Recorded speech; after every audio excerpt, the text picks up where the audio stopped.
Madame, Monsieur, bonsoir. Merci à toutes et à tous d'être présents pour cette conférence inaugurale des rendez-vous cinéma de l'Église catholique romaine. Il est une fois placé sous le signe cette année, comme vous l'avez compris, de la création et de la recréation. Et donc, derrière moi, ce soir, on va parler un peu nature et transhumanisme. Mais avant de démarrer, je voudrais d'abord remercier Madame la doyenne Elisabeth Parmentier, la doyenne de la faculté de théologie de Genève, qui a bien voulu s'associer à cette petite conférence. Et je vous propose, Madame la doyenne, de bien vouloir nous dire 2 mots. Merci beaucoup, Geoffroy, et je vous salue toutes et tous pour cette belle soirée qui nous donne le privilège de réfléchir à nos questions de société d'une autre manière, ce soir par le débat, mais toute la semaine à travers finalement les émotions, les expériences, les imaginaires. Et c'est un vrai privilège et je remercie beaucoup pour ce partenariat aussi, l'Église catholique romaine de Genève et puis toute l'équipe de préparation. Et je me disais, moi j'ai mis spontanément, à côté de création-recréation, j'ai mis décréation, puisque c'est ce que nous vivons maintenant. Finalement, la capacité de destructivité humaine est aussi existante. Et nous ne cessons, tant dans les églises qu'en théologie et dans d'autres sciences, de former les esprits et de former la conscience. Et je pense qu'une semaine comme celle-ci, qui nous fait par des imaginaires et des fictions réfléchir à nos critères de conscience, est indispensable. Et vraiment, grand merci à tous ceux qui ont préparé, Geoffroy en particulier, toutes les équipes. Et c'est une joie de partager ce partenariat à Genève. Et j'espère que vous en profiterez toutes et tous. Mais je souhaite à tout le monde une excellente soirée. Et merci à nos intervenants et intervenantes. Merci. Merci.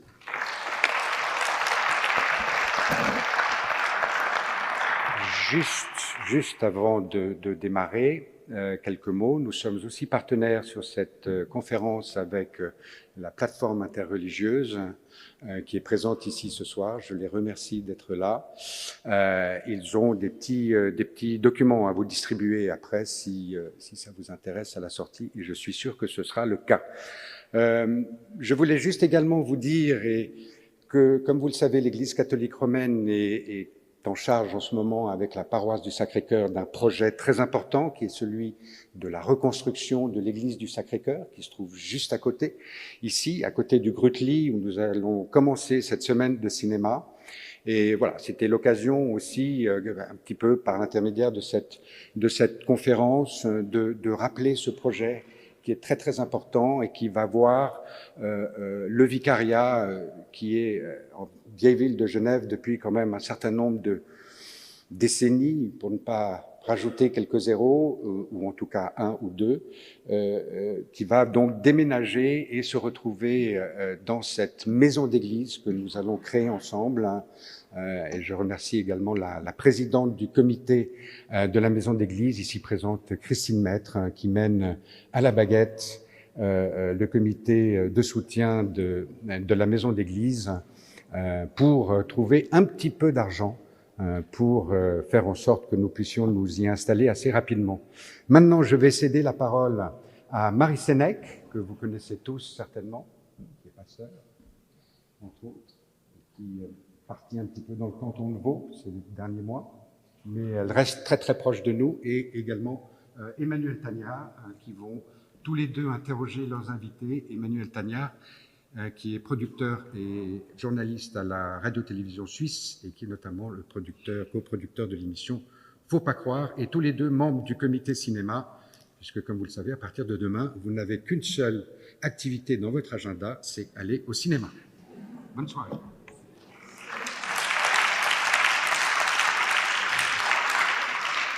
Madame la doyenne, merci pour votre accueil. Merci Geoffroy.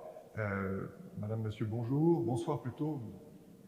Bienvenue à tous et à toutes. La soirée va se dérouler en 2 parties, construites autour de 2 imaginaires différents. La première partie sera consacrée à la nature. Nous l'avons intitulée « La nostalgie du paradis perdu ». Et la seconde partie sera consacrée au transhumanisme. Et pour plonger dans ces 2 imaginaires très distincts, nous avons la chance de vous présenter 4 panélistes, dont 3 viennent de Paris spécialement pour participer à cette soirée. Alors, je vais vous présenter tout d'abord Inès Safi. Inès Safi, vous êtes chercheuse au CNRS en physique théorique et vous établissez des passerelles entre les cultures. Vous approfondissez votre foi musulmane à travers la tradition soufie.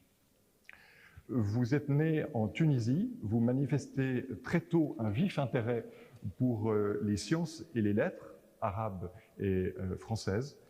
Lycéenne brillante, vous participez aux Olympiades de mathématiques et vous terminez major du classement national tunisien, ce qui vous permet d'obtenir des bourses pour poursuivre vos études à l'étranger, à Paris notamment, où vous devenez polytechnicienne.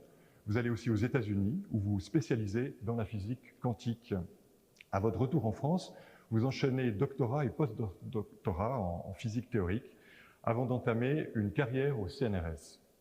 Vos travaux sont reconnus sur le plan international et un portrait dans Le Monde, en 2016, vous qualifie de diplomate de l'islam. Vous êtes membre du conseil d'orientation de la Fondation de l'Islam en France.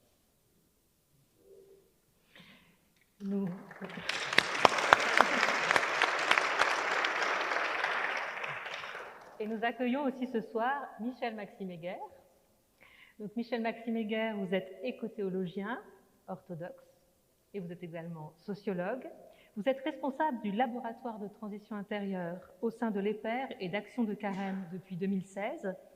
Et vous avez fondé le réseau Trilogie, qui met en dialogue traditions spirituelles et grands enjeux de notre temps. Vous êtes également co-directeur de la collection Fondation écologique aux éditions Labor et Fides. Figure de proue de l'éco-spiritualité en Suisse romande et bien au-delà, vous aimez vous définir comme un apprenti méditant militant. Et vos 2 derniers livres, Se libérer du consumérisme, un enjeu majeur pour la Terre et l'humanité, ainsi que L'être caché du cœur, voix de la contemplation, sont révélateurs de votre engagement personnel, à la fois citoyen et spirituel, et de votre vision de l'humain qui est un pont entre la Terre et le ciel. Bienvenue. Je vous présente également Gérard Haddad, juif d'origine séfarade. Vous êtes né comme Inès Safi en Tunisie. Vous êtes à Tunis. Vous êtes ingénieur agronome, psychiatre et psychanalyste. En 1969, vous rencontrez Jacques Lacan et vous entamez avec lui une psychanalyse que vous avez relatée dans un livre passionnant, Le jour où Lacan m'a adopté. Cette aventure a duré 12 ans, avec en prime une métamorphose.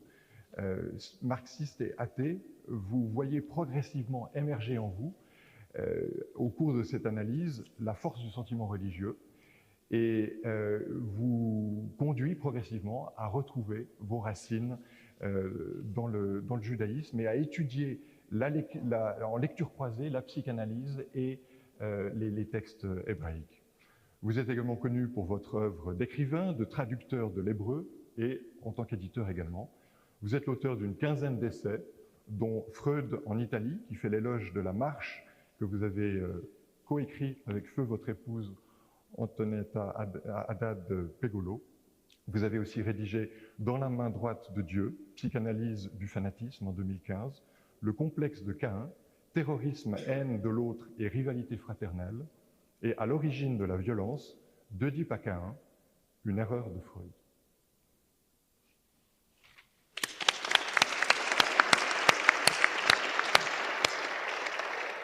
Et Jacques Arnoux est aussi parmi nous.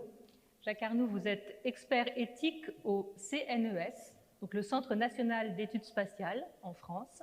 Vous avez une formation d'ingénieur agronome et vous êtes docteur en histoire des sciences et docteur en théologie. Vous vous intéressez aux relations entre science, culture et religion, et en particulier à 2 thèmes, celui du vivant et de son évolution, et celui de l'espace et de sa conquête. Auteur prolifique et reconnu, vous avez écrit des dizaines d'ouvrages sur ces thématiques, ouvrant notre champ de réflexion au-delà de la Terre, de la Lune et des étoiles, et nous permettant également de mieux comprendre la pensée de Darwin, de Teilhard de Chardin, ou encore il y a peu de temps, de Giordano Bruno. En 2020, vous avez publié « Quand les hommes se prennent pour Dieu », où vous abordez justement une des questions centrales de ce soir, celle du courant transhumaniste.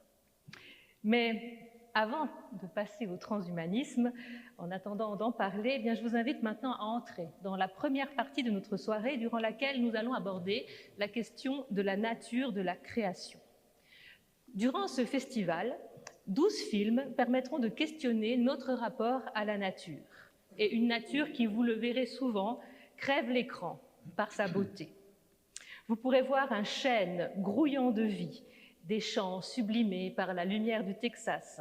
Vous pourrez admirer la végétation des bayous de Louisiane, celle de la forêt tropicale en Malaisie ou encore au Brésil.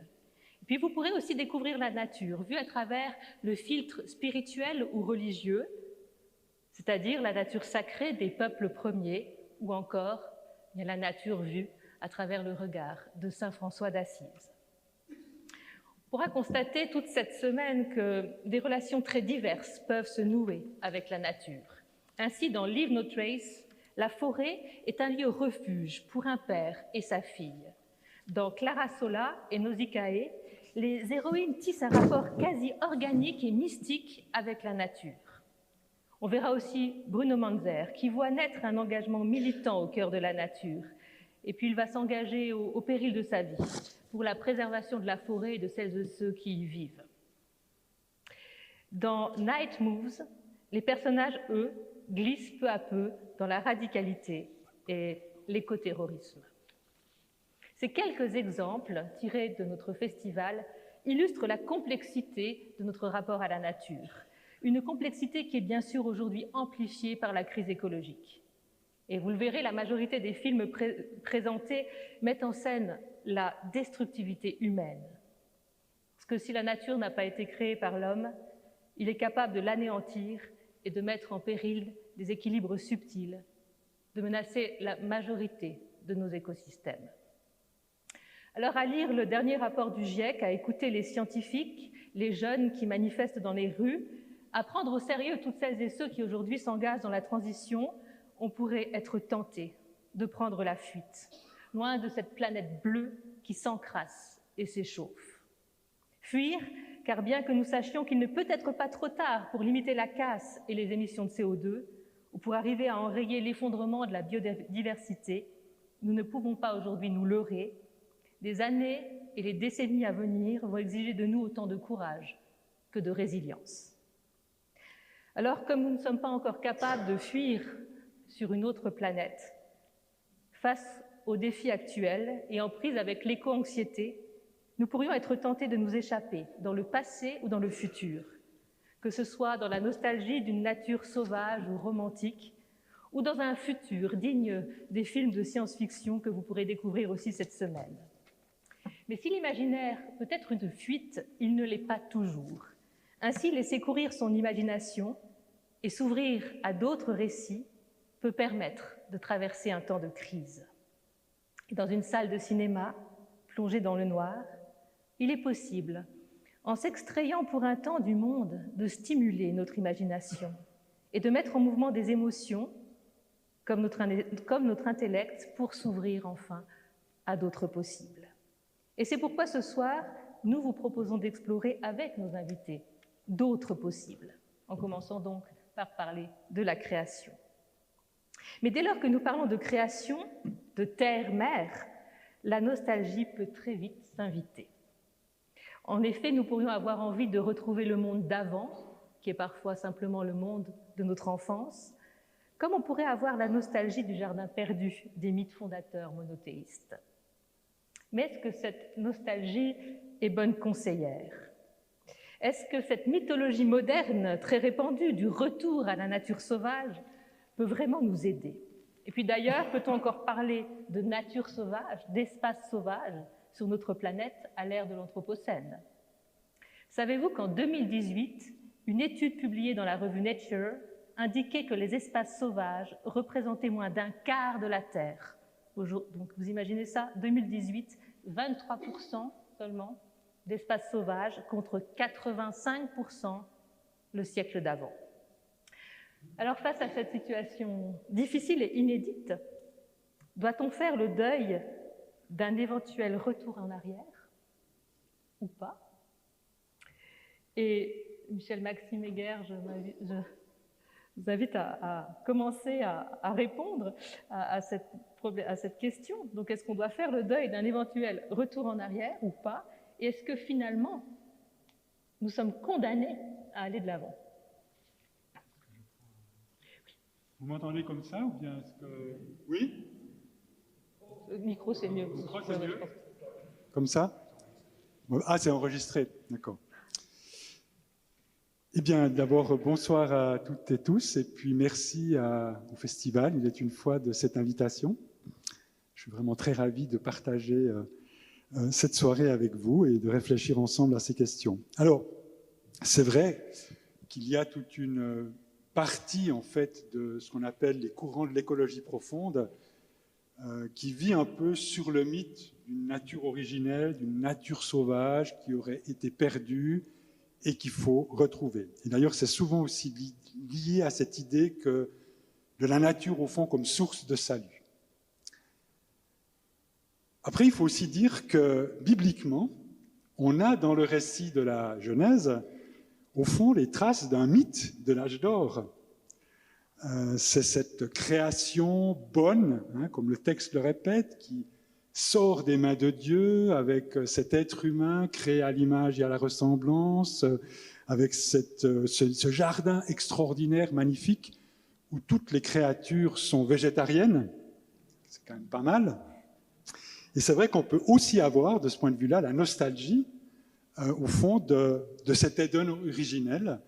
Et on peut même, je dirais, et on le voit, il y a des courants chrétiens de se dire que le salut, finalement, et au fond, le sens d'une écologie chrétienne, ce serait d'essayer de retrouver ce jardin. Alors, pour ma part, dans la manière dont je comprends la tradition chrétienne, eh bien, c'est en fait pas du tout le cas. Il n'en est rien, c'est-à-dire qu'en fait, je pense, parce qu'en fait, cette création première qui sort des mains de Dieu et qui, comme le texte le répète, est bonne, en grec, on dirait même qu'elle est belle, elle est bonne parce qu'elle correspond au dessein de Dieu, à la volonté de Dieu, mais cette création n'est pas encore accomplie, elle n'est pas achevée. C'est ce qu'on appelle la première création, la création première ou la création prima. Et en fait, l'accomplissement de cette création, c'est précisément le sens du salut dans la tradition chrétienne. Dans la tradition orthodoxe, on va parler à ce propos de divinisation de la création, de transfiguration.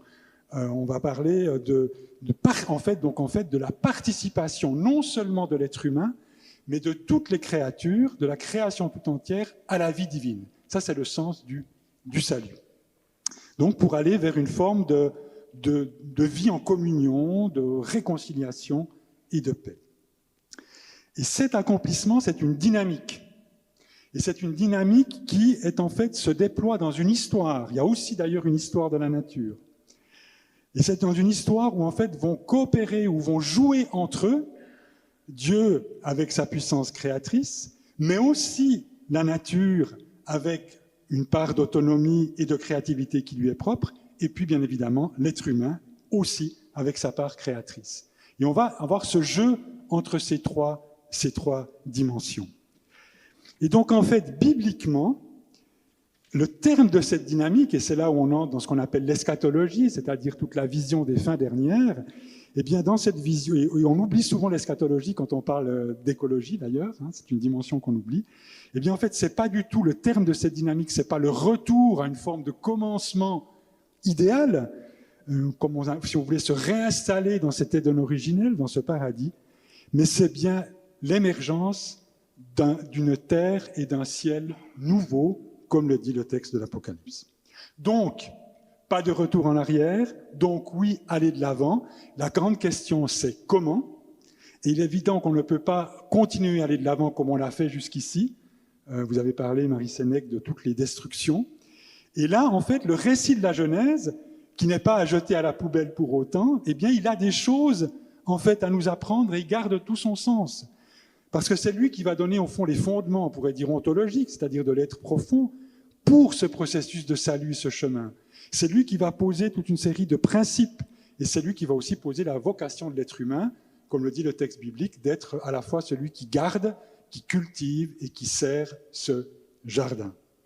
Et en fait, c'est tout le contraire de ce que en fait, a fait Adam, pour rester dans le mythe de la Genèse, puisque Adam, en s'autodéifiant, s'est séparé, coupé de la nature, coupé des autres créatures, du reste de la création, et on peut dire qu'en s'autodéifiant, eh bien, il a posé les bases de ce système croissanciste, productiviste, consumériste, qui épuise et qui détruit la terre, parce qu'une des fondements qui est posé dans le récit biblique, c'est celle de la limite.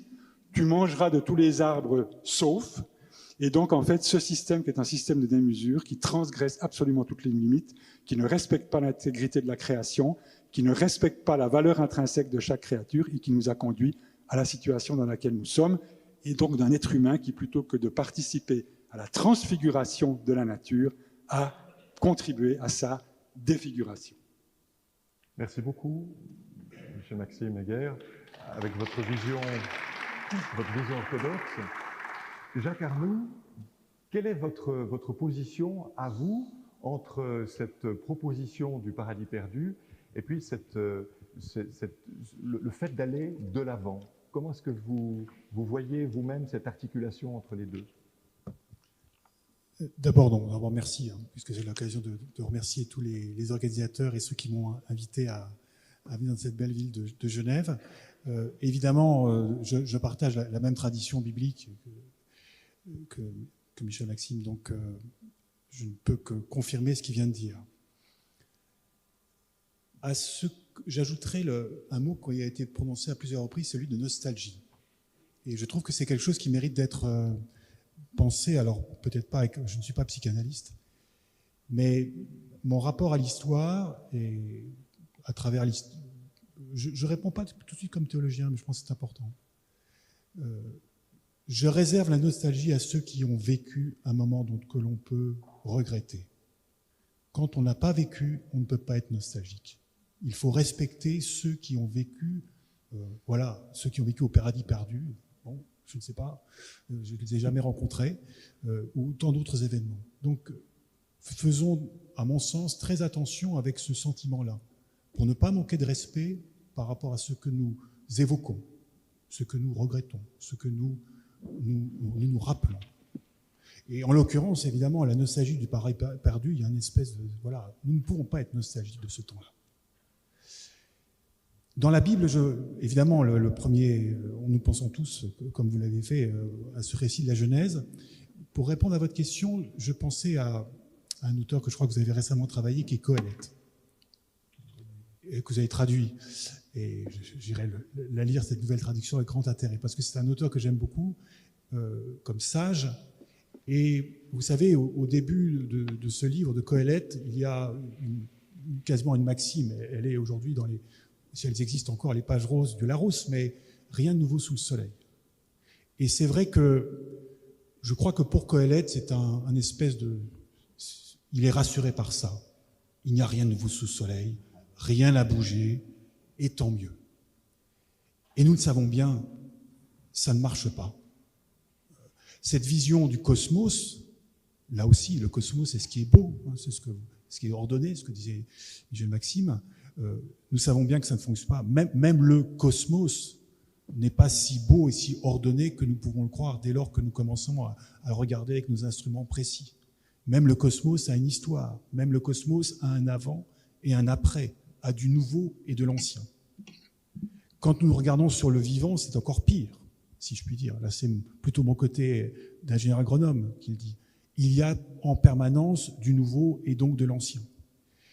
Et ça, c'est notre sort, non seulement d'être vivant, mais d'être tout court, et je dirais de créature, si je prends une dimension de croyant.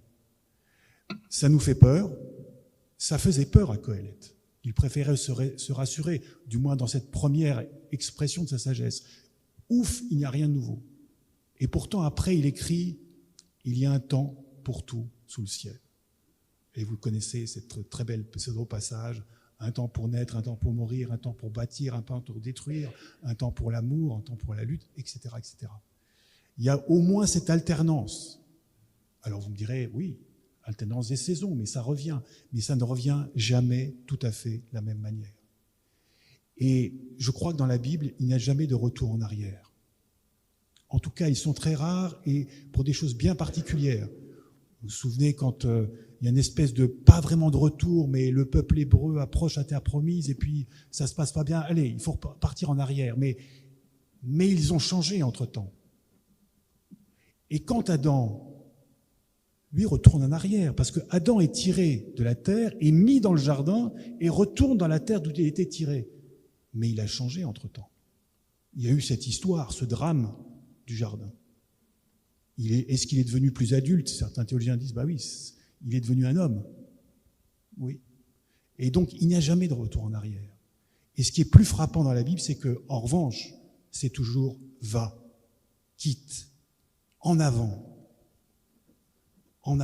quitte et va. Et ça, c'est... Donc, il n'y a pas de place pour la nostalgie. Est-ce qu'il y a même une place pour le regret? Je n'en sais rien. Mais il y a cet appel, cette dynamique, cette invitation permanente, incessante, déroutante. Pensez à Abraham et à tous ceux qui ont entendu, va, quitte. Et ça, c'est pas facile du tout, bien sûr, parce que nous rêvons tous des oignons d'Égypte. Nous rêvons tous de la terre que nous avons quittée, parce que ça, nous la connaissons. Et jamais la Bible nous fera, à mon avis, n'alimentera ou ne nourrira cette nostalgie.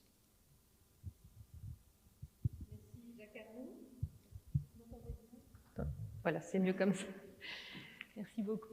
Inès Safi, dans l'islam, est-ce qu'il y a une nostalgie du jardin premier? Il y a aussi un jardin au début et à la fin, mais j'ai l'impression que ce n'est pas tout à fait la même chose que dans la Bible. Il y a aussi cette nostalgie et est-ce qu'il y a aussi cette invitation, cette dynamique à aller de l'avant, si on compare avec la Bible? Oui, alors, vous m'entendez? Oui, c'est bon. Oui, je commence aussi par remercier les organisateurs. Je suis ravie de retourner pour l'inauguration de ce festival, puisqu'on s'est retrouvés la dernière fois avec Jacques Arnoux, mais ce n'était pas dans la même salle.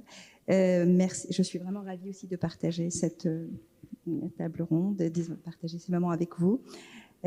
Alors, je dirais que je voudrais d'abord revenir sur le mot « aller vers l'avant ». Donc, je dirais d'abord que si c'est vraiment un fatalisme, évidemment, c'est non. Aller de l'avant, c'est pas juste accepter la situation. Maintenant, si c'est pour agir, aller de l'avant, pour anticiper et pour arrêter un peu le processus qui est quand même absolu de dévastation de la Terre, là oui, donc je dirais. Mais par rapport à la nostalgie, je pense que je suis d'accord avec ce qu'a dit Jacques Arnoux. Le soufi est considéré comme le fils ou la fille de l'instant. La nostalgie, on la retrouve plutôt dans plutôt la séparation, la nostalgie, parce qu'on était unis quelque part avec Dieu. Donc c'est plutôt le désir de cette union avec le divin qui nous anime. Il y a par ailleurs un poème connu de Maulana Rumi, qui est un grand poète soufi, hein, l'un des plus lus d'ailleurs aux États-Unis, qui parle de la flûte, de la lamentation de la flûte qui se lamente de la séparation. Mais effectivement, il n'y a pas d'idée. Là où je serais peut-être, je pense pas, en tout cas selon ma tradition, que c'est à partir d'Adam que la séparation avec la nature s'est réalisée. Je partage pas tout à fait ce point de vue, et j'aimerais vraiment plus mettre en avant l'évolution qui quand même s'est associée à la révolution scientifique qui a eu lieu, qui a engendré finalement cette réification du monde et qui a mené à la crise écologique actuelle. Et en fait, je pense que les sciences, évidemment, ont, à travers les technosciences, énormément participé à cette dévastation de ce monde extérieur, mais les sciences, la méthode scientifique elle-même, la façon dont elle nous influence dans notre rapport au monde, a quand même aussi participé à une vision mécaniste et à cette réification. Parce qu'à partir du moment où, en fait, la méthode scientifique requiert qu'on sépare l'objet du sujet. Donc la nature de l'être humain. Cette séparation est vraiment assez récente, finalement, dans l'histoire de l'humanité. Et ça nécessite aussi de séparer les objets entre eux, parce qu'évidemment, il est plus facile de les analyser. Et on les sépare aussi en vue de les quantifier. Il y a le règne de la quantité, pour reprendre le titre d'un ouvrage de René Guénon. Et en fait, cela facilite cette réification, donc réduire les choses, la nature, l'objet de nos connaissances à des choses. Et la vision mécaniste, en fait, allie à la fois la réduction, on va dire, le physicalisme, qui pense que tout est régi par des lois de la physique, avec le déterminisme, c'est-à-dire l'idée que tout évolue selon des lois comme une machine. Et je pense que ceci a ôté finalement toute dimension sacrée à la nature, toute vie quelque part à la nature, et la relègue à un statut d'objet. Et donc je pense qu'il y a toujours l'espoir, je pense, qu'on puisse agir, mais dans l'urgence, mais que cela nécessite vraiment un renversement de nos valeurs sur ce qu'est notre façon de penser le monde, de penser la nature et les êtres aussi qui la peuplent. Ensuite, effectivement, alors je pense que cette réification a aussi facilité quelque chose de très important dans cette évolution qui a mené à la crise écologique, c'est l'appropriation. À partir du moment où on réduit tout à des choses, il est plus facile de les posséder, et donc en fait, ça a mené aussi à l'instrumentalisation des êtres humains, des sciences elles-mêmes et des cultures en vue, dans le cadre d'un paradigme économique qui vise juste le gain et dont on voit les conséquences, qui n'est pas propre d'ailleurs au système capitaliste, mais aussi dans le communisme, on voit aussi des conséquences de cette vision. Donc je dirais que ça, c'est un aspect qu'il faudrait prendre en considération. Et ce qui est intéressant, et je vais m'arrêter là, avec la physique quantique, c'est qu'elle déconstruit cette vision mécaniste et en fait, elle ne nous permet pas de définir ce que c'est que la matière. Et donc le matérialisme, je dirais philosophique ou qui porte sur l'ontologie des choses se trouve affaibli. Et donc je trouve que c'est plutôt quelque chose qui nous aiderait finalement à nous débarrasser de ce rapport à ce monde mécanisé. Voilà. Merci Inès Safi. Gérard Haddad, est-ce que cette nostalgie du paradis perdu, c'est peut-être aussi quelque part la nostalgie d'une coupure avec Dieu? Avant de vous répondre, permettez-moi d'abord de vous remercier, ceux qui m'ont invité, parce que j'ai en plus un faible pour ce pays qui s'appelle la Suisse. Ce faible n'est pas dû à une espèce de démagogie que je fais pour vous plaire, mais parce que j'ai cette idée un peu farfelue que la Suisse est peut-être le seul pays au monde qui a surmonté ce que j'appelle le complexe de Caïn. Nous en parlerons, si vous voulez, longuement. N'oublions pas que la Suisse est née de 3 peuples différents qui se sont fait la guerre pendant des siècles et qui ont réussi à surmonter ce complexe de Caïn, me paraît l'objectif politique numéro 1 de tous les pays. Je pense en particulier à un pays qui s'appelle Israël et qui est complètement englué et embourbé dans ce complexe de Caïn, c'est-à-dire dans la haine du frère. Je vous avoue d'abord que je n'ai pas beaucoup de nostalgie du monde ancien, parce que je crois que cette idée de nostalgie du passé est dangereuse. Elle nourrit tous les fanatismes. Nous avons dans le monde juif, par exemple, à Jérusalem, des cinglés qui voudraient revenir au temps où on faisait des sacrifices dans le temple, et qui voudraient qu'on détruise la mosquée Al-Aqsa ou la mosquée du Dôme pour établir le temple de Salomon et retrouver cette pratique bouchère des sacrifices que Maïmonide, déjà au XIe siècle, avait condamné. Il avait dit que c'était vraiment ouf, on se débarrassait de cela. Il y a des gens aujourd'hui, nostalgie. Dans l'islam, nous savons que nous avons des courants très nostalgiques du premier temps qu'on appelle les salafistes, la Oumma originelle de Médine, qui a disparu. Et ceci est un des carburants du fanatisme islamiste, pas islamique. Et moi, je suis d'un pays, on aurait dû le signaler, qui s'appelle la Tunisie, où je trouve que justement cette sympathie entre les différentes minorités, en ce moment même, est en plein développement. Je trouve que c'est une excellente idée d'avoir organisé ce colloque qui réunit les enfants d'Abraham, les enfants de cet homme qui a eu cette idée géniale de nous donner la liberté de croire ou de ne pas croire en Dieu, ce que les païens ne pouvaient pas faire, puisque Quelqu'un qui adore le soleil, vous ne pouvez pas lui dire que le soleil n'existe pas. Il lève la tête et il a le soleil devant les yeux. Abraham, avec son Dieu invisible, nous a permis d'être athées.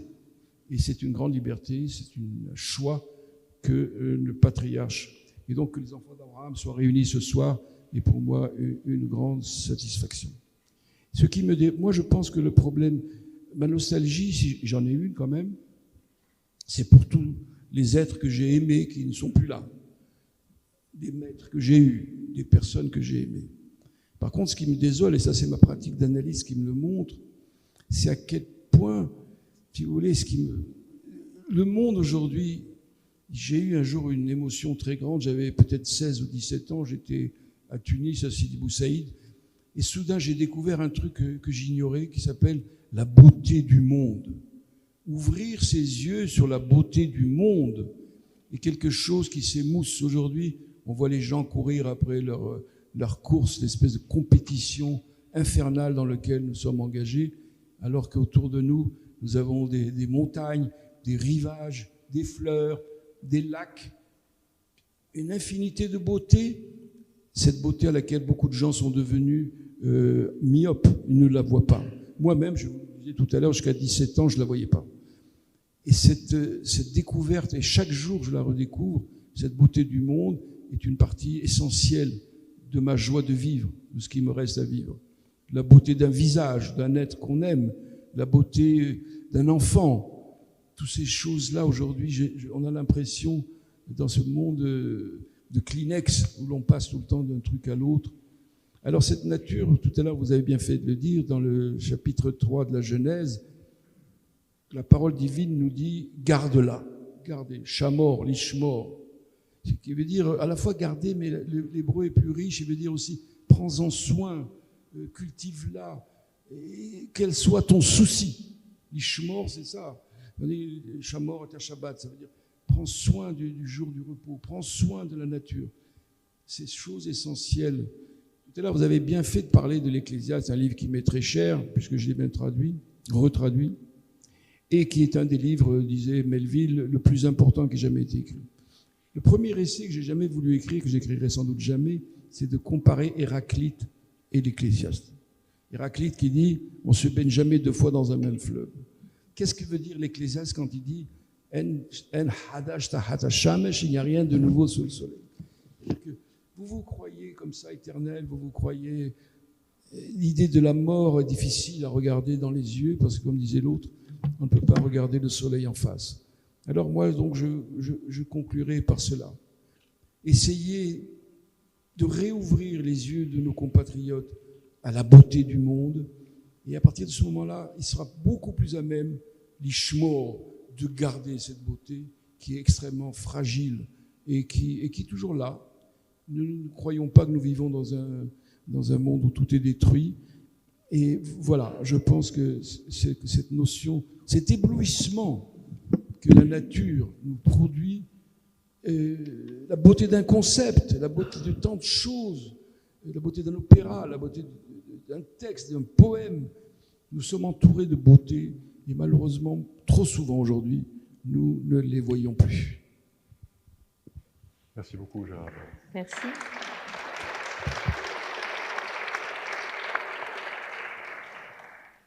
Merci beaucoup. Ouvrir nos yeux à la beauté du monde, s'émerveiller. Nous voudrions vous demander aussi maintenant, bien pour prendre soin, pour garder cette création, qu'est-ce que les traditions religieuses auxquelles vous appartenez peuvent nous apporter? Quelles paroles du lieu où vous êtes pouvez-vous donner aujourd'hui pour qu'ensemble nous puissions aller de l'avant? Michel Maxime Heger, l'orthodoxie, quelle piste peut-elle nous offrir? Quelle parole pour aujourd'hui?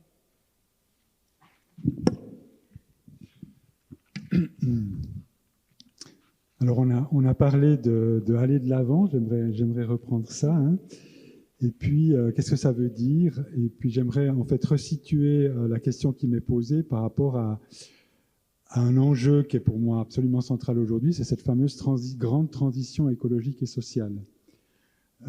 Et l'enjeu, en fait, c'est pas, comme on l'entend souvent, même si c'est très important, bien évidemment, Dans la tradition chrétienne, on parle pour l'écologie de la sauvegarde de la création. C'est évidemment très important, mais je pense que l'enjeu aujourd'hui, il va au-delà de ça. Et l'enjeu, il rejoint ce que vous avez dit, c'est-à-dire, en fait, c'est un changement de paradigme.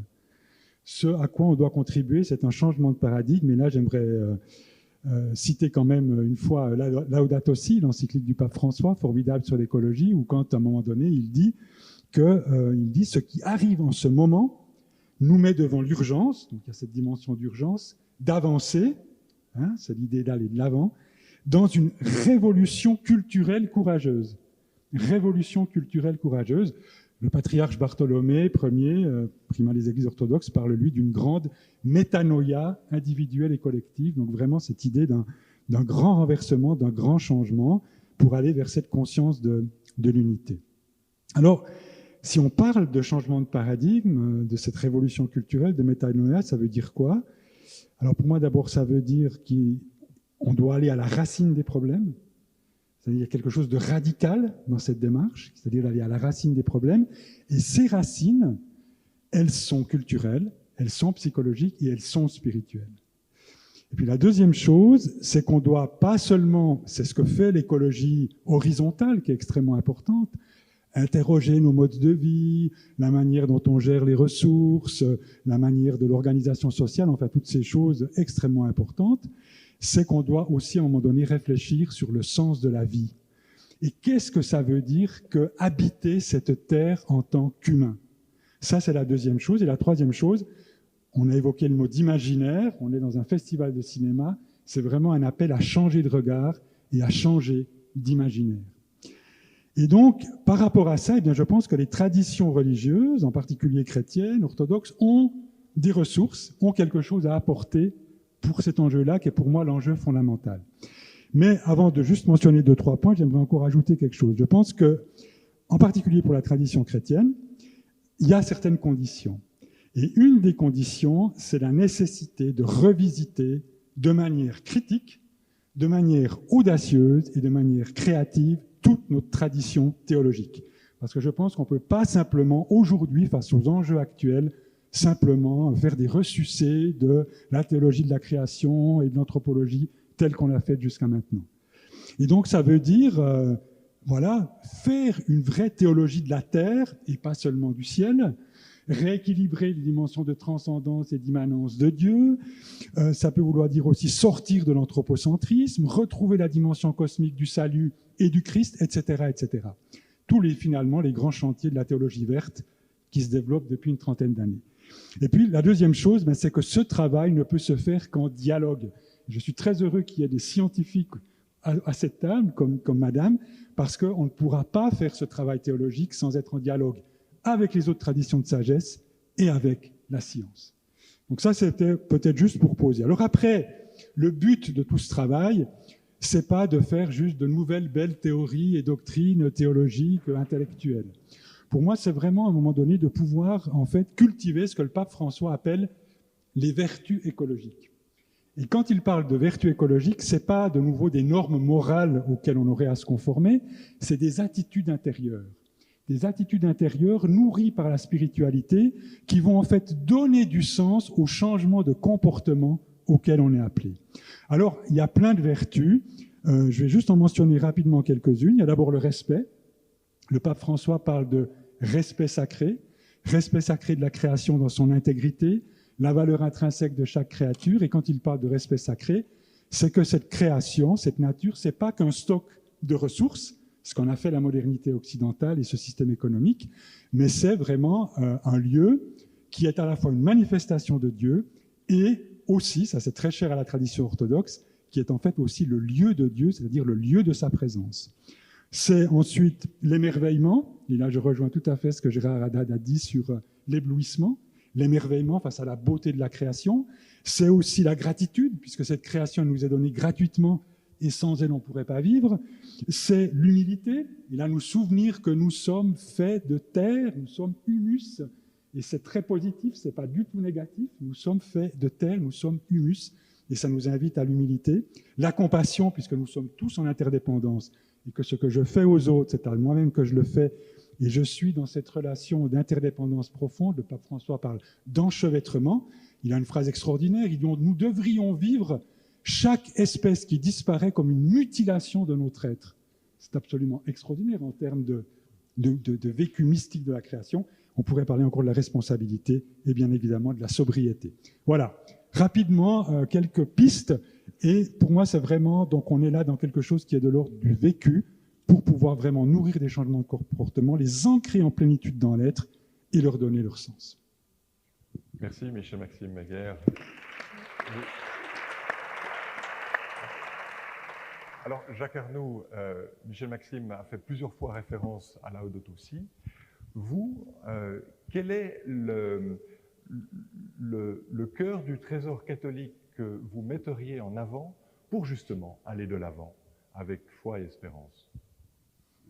Je ne répondrai pas à votre question. Je ne vois pas pourquoi. Enfin, voilà, le cœur du message catholique, bon, je crois qu'effectivement, Michel-Maxime a évoqué cette très belle encyclique qui a la preuve dépassé la communauté strictement catholique, et c'était le but de ce texte. C'est pas le but d'une encyclique d'ailleurs en passant, mais c'est en tout cas l'effet de ce texte qui nous a fait tous beaucoup réfléchir. Et je ne sais pas quel est le cœur du message catholique, mais ce que moi je trouve dans la tradition catholique, et comme je me suis amusé à faire référence tout à l'heure à ce cher Qoheleth, là, pour répondre à votre question, quand j'ai préparé ce moment, c'est un catholique, même s'il a eu quelques problèmes avec Rome, et c'est celui dont vous parliez tout à l'heure, Marie, Pierre Teilhard de Chardin. Parce que là, nous sommes au cœur du christianisme, et aussi un christianisme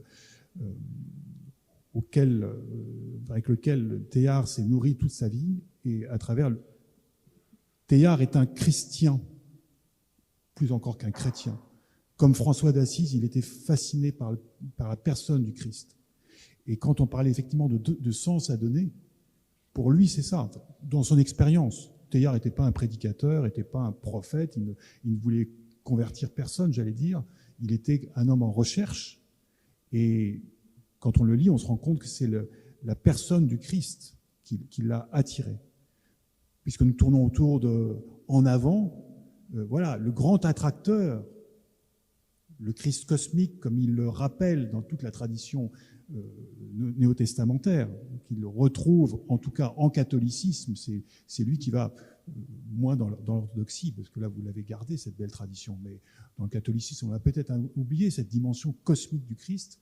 Teilhard va offrir à l'Église catholique de retrouver ce joyau de la tradition chrétienne qui est ce Christ qui attire tout à lui et qui fait que cet en avant n'est pas un en avant désordonné. Voilà, c'est le progrès pour le progrès, c'est simplement aller en avant pour s'enfuir, comme vous le disiez. Il n'y a pas de planète B. C'est quelqu'un d'une agence spatiale qui vous le dit. Ne rêvez pas, vous n'irez nulle part. Et pour Teilhard, ce en avant n'a de sens que parce qu'il est attiré par ce Christ. Et là, ce sont ces très beaux textes mystiques. Et donc,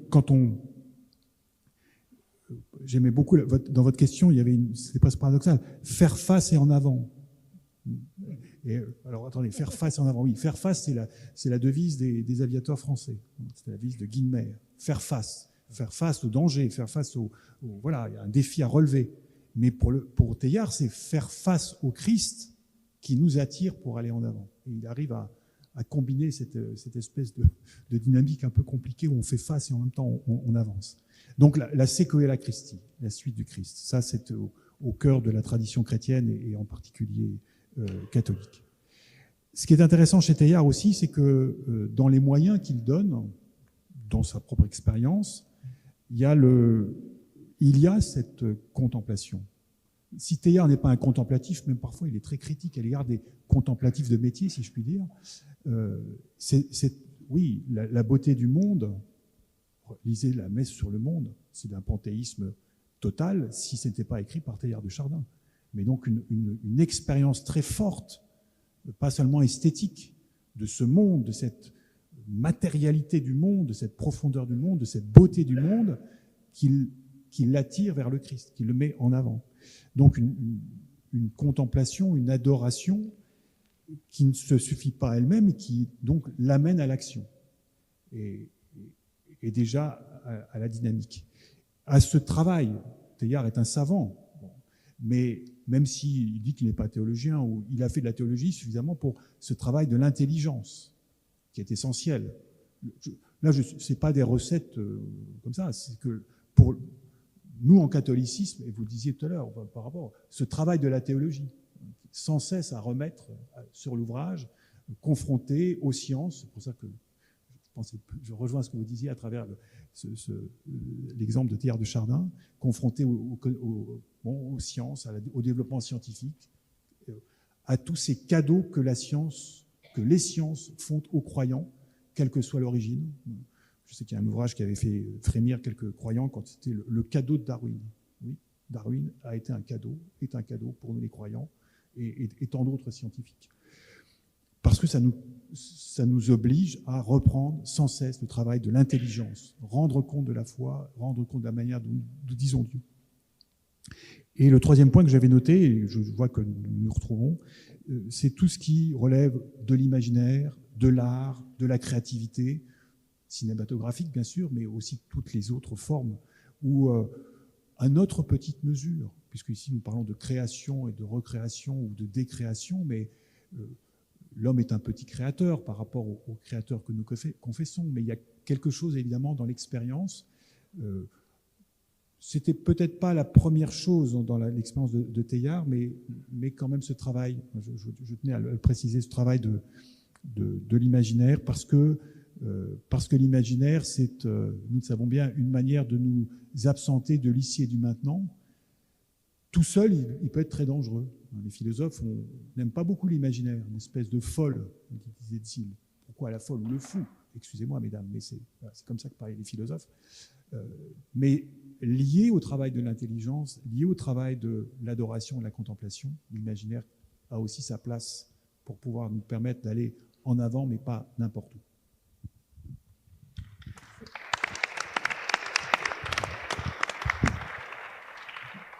Inès Safi, à la croisée de la science et du soufisme, qu'avez-vous envie de nous dire? Alors, beaucoup de choses, mais comme je sais que j'ai 4 minutes, j'essaie de me focaliser sur un aspect. Évidemment, j'aimerais bien aussi réagir par rapport à ce qui a été dit. Et alors, je voudrais, si j'ai envie de faire passer peut-être un message important, en tout cas dans la tradition spirituelle de l'islam, c'est vraiment le statut qu'a le cosmos. Donc, je parlerai de cosmologie donc islamique, mais ça peut être au pluriel évidemment, puisque ça dépend des doctrines. Et en fait, il y a une analogie qui me paraît très intéressante pour justement apporter, modifier cette vision intérieure, pour effectuer une transformation dans la façon dont nous voyons le monde. C'est l'analogie entre le livre cosmique, on parle de livre cosmique ouvert, et qui est finalement analogue au livre coranique, donc qui est sacré. Tous les deux sont sacrés. Et en fait, le mot aya en arabe, c'est un mot qui veut dire verset. Il est utilisé à la fois pour les versets coraniques, mais aussi pour les signes. Et les signes, c'est un mot, en fait, aya, qui est très répété dans le Coran. Hein, qui est très important. Les signes, c'est quelque chose qui nous donne des nouvelles de Dieu, en fait, qui nous rend, vous voyez, ce sont des tremplins vers la connaissance de Dieu. Et on parlait de contemplation, justement. En fait, les deux livres sont des supports de contemplation. Alors, maintenant, on a la contemplation, en tant que scientifique, évidemment, on a envie d'aborder d'avoir une connaissance par des voies rationnelles, expérimentales, etc. Mais là, on sollicite plutôt l'œil du cœur. C'est pas que l'œil, vous voyez. Et en fait, la lumière qu'on connaît, elle nous permet évidemment de voir les choses par l'œil, hein, par la vision. Mais la lumière divine, c'est elle qui nous permet de voir par l'œil du cœur tout ce qui est, finalement, et de voir comment la présence divine se manifeste dans tout ce qui nous entoure, que ce soit les êtres humains, mais même les objets, même les arbres, toute la création. Et en fait, cette création, c'est vraiment un lieu de manifestation. Vous avez parlé de manifestation. C'est un lieu de théophanie. Et je mentionnerai, il y a plusieurs versets, même si évidemment il y a plusieurs sens possibles à des versets. Je ne réduis pas au sens que je veux. Mais par exemple, partout où vous vous dirigez, il y a la face de Dieu dans le Coran. Il y a un autre verset aussi qui dit « Il est avec vous où que vous soyez ». Et il y a un concept très important, c'est les noms divins, qui en fait se manifestent à travers la création. Je vais rapidement mentionner à ce propos donc une citation de Ibn Arabi, qui est un grand soufi, un maître soufi andalou, qui disait que le monde manifestait dans le souffle du Rahman. Alors Rahman, c'est un nom clé, c'est l'un des noms qui se fait la synthèse de tous les noms divins et qui en fait, Maurice Gloton l'a traduit par rayonnant d'amour. Alors on utilise souvent la miséricorde. En fait, ça se distingue de l'amour parce que c'est dans une seule direction. Alors que l'amour, il y a un verset qui dit « Dieu les aime, il les aime, il l'aime et il les aime », c'est plutôt réciproque. Alors que la miséricorde, c'est plus un amour rayonnant qui est dans un seul sens. C'est de Dieu vers les créatures. Et donc Ibn Arabi dit que le monde manifesté dans le souffle du Rahman a permis de délivrer les noms divins de l'oppression qu'ils éprouvaient parce qu'ils ne sont pas encore manifestés. Et il dit aussi que le mouvement, c'est toujours Ibn Arabi, procède toujours uniquement de l'amour. Sans cet amour, le monde n'aurait pas été manifesté. Le mouvement qui est la réalité du monde est un mouvement d'amour. Et en fait, alors le mot, cet amour rayonnant, se retrouve dans toutes les formulations. Alors, Bismillah ar-Rahman ar-Rahim, donc la formule d'inauguration de chaque sourate coranique.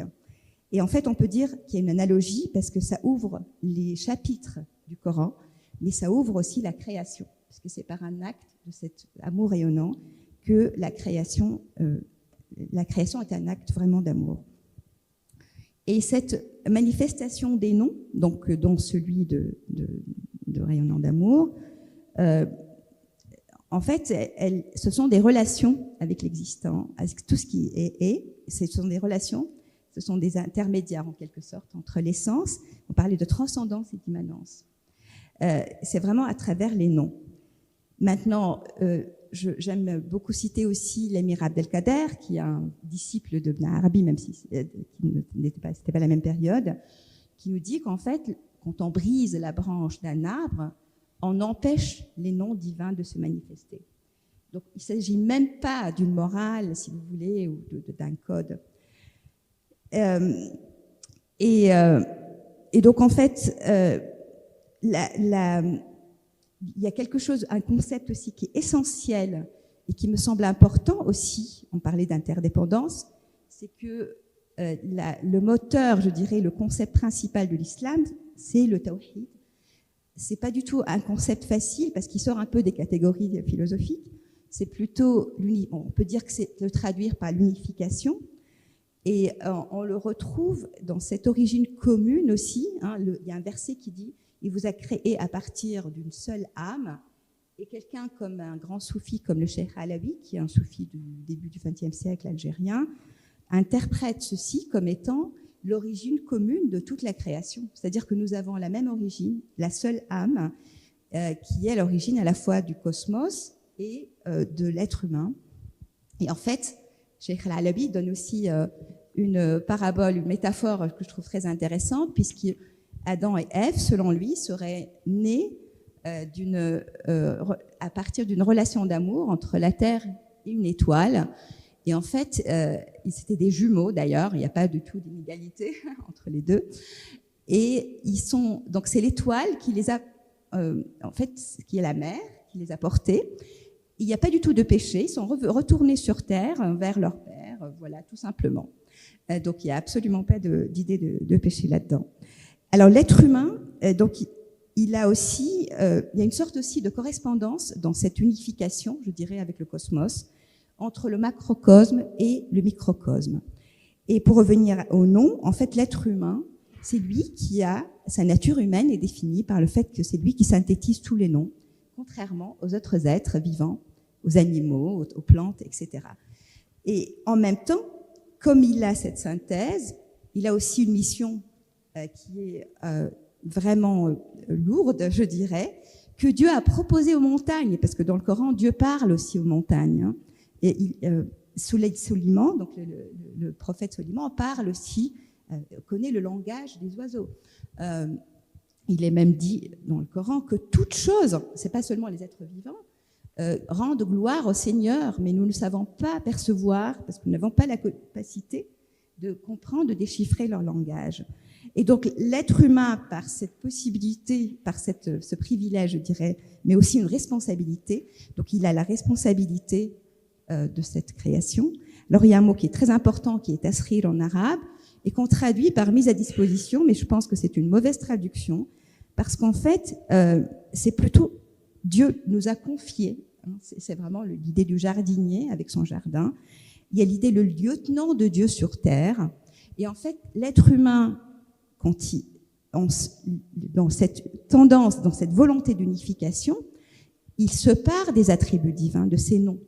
Et donc, en particulier, cette rahma, cet amour qu'il a, en fait, en étant lieutenant de Dieu sur terre, en étant créé à l'image de Dieu, il est appelé à réaliser ses noms à l'image de Dieu, et en particulier à réaliser la beauté. On parlait de beauté aussi. Dieu est beau et aime la beauté, selon une parole prophétique très importante et connue. Et en fait, la contemplation de cette beauté, la beauté de la nature qu'on a si bien joliment décrite, c'est une manifestation de la beauté divine. Il y a même des vers de Hafez qui parlent aussi du visage d'une femme qui est beau et qui est en fait le reflet de cette beauté divine. Et on est appelé aussi, on est effectivement créateur aussi, comme Dieu, mais on est appelé à imprégner tout ce qu'on crée de beauté, dans un sens bien général. Je vais peut-être m'arrêter là. Voilà, je vous remercie.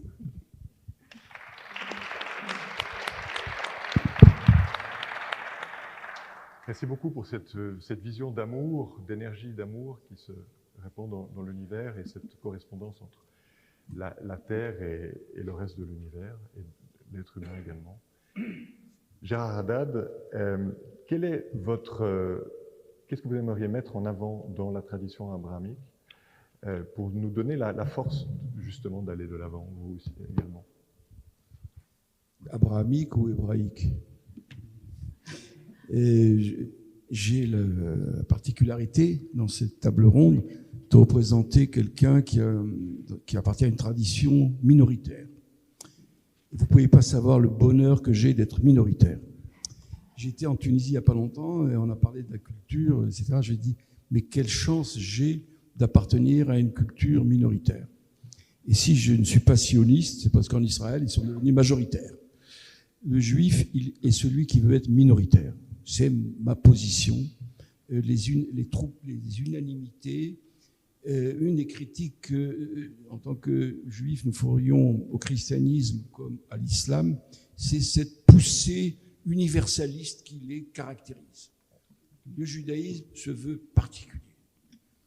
Si j'ai un ami qui est mon éditeur et qui veut tout le temps me convertir au christianisme, il me dit, tu es un chrétien qui s'ignore. J'étais pas longtemps en Tunisie, on m'a dit que j'étais un musulman qui s'ignore. Alors laisse-moi tranquille, je suis un juif qui s'ignore pas. Alors, je lui ai fait la remarque suivante, écoute, regarde l'œuvre de Dieu, elle est dans le multiple. Dieu n'a pas créé une seule fleur, il n'a pas créé un seul animal. Alors, la bénédiction divine, c'est dans la diversité. Et donc, je dirais que le génie hébraïque, c'est de promouvoir le particulier et la diversité. À tel point qu'un des personnages importants de la culture du XXe siècle, qui s'appelait Claude Lévi-Strauss, pleurait pour chaque civilisation particulière qui disparaissait, car c'était un appauvrissement de l'humanité. Moi, je félicite les organisateurs d'avoir eu l'idée de ce dispositif des 4 minutes, qui au départ me faisait peur, et que je trouve extrêmement intéressant et fécond. J'aimerais évoquer plusieurs choses qui me viennent à l'esprit en ayant écouté mes amis, mes camarades à cette tribune. Le christianisme nous enseigne que Dieu est amour. Est-ce que c'est bien vrai? Moi, je pense que Dieu est désir. Il a eu le désir de créer le monde. Mais je pense que ce qu'il attend de nous, il faudrait d'ailleurs définir ce que c'est que le désir. Ma définition du désir n'est pas celle d'un auteur que j'aime beaucoup, qui est René Girard. Si je m'oppose à lui sur un point, c'est sur cette définition du désir. Le désir n'est pas mimétique pour moi. Le caprice est mimétique, mais pas le désir. Dieu veut que nous désirions. Chaque fois que l'homme se met en marche, pour désirer, il faut renoncer une bonne partie de son narcissisme. Il faut faire des efforts. Le désir, disait Freud, est indestructible. C'est pas une petite chose, le désir. Quand à 30 ans, j'ai été saisi par le désir d'être analyste, je me suis fait harakiri, j'ai abandonné un confort matériel qui était le mien pour faire de longues études de médecine pendant 12 ans. Je peux vous assurer, avec charge familiale, ça n'a pas été de la tarte. C'est ça le désir. Ça coûte cher, ça demande des efforts.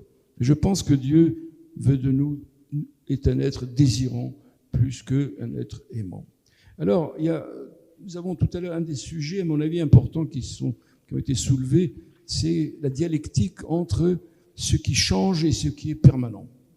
Je pense que j'ai eu l'honneur, parce que moi, chaque fois que j'ai traduit un de ses livres, je me suis senti honoré de sa confiance. Mon cher ami Leibovitz avait écrit un livre qui s'appelle « Science et valeurs ». Un des problèmes que nous avons, c'est la confusion permanente entre science et valeurs.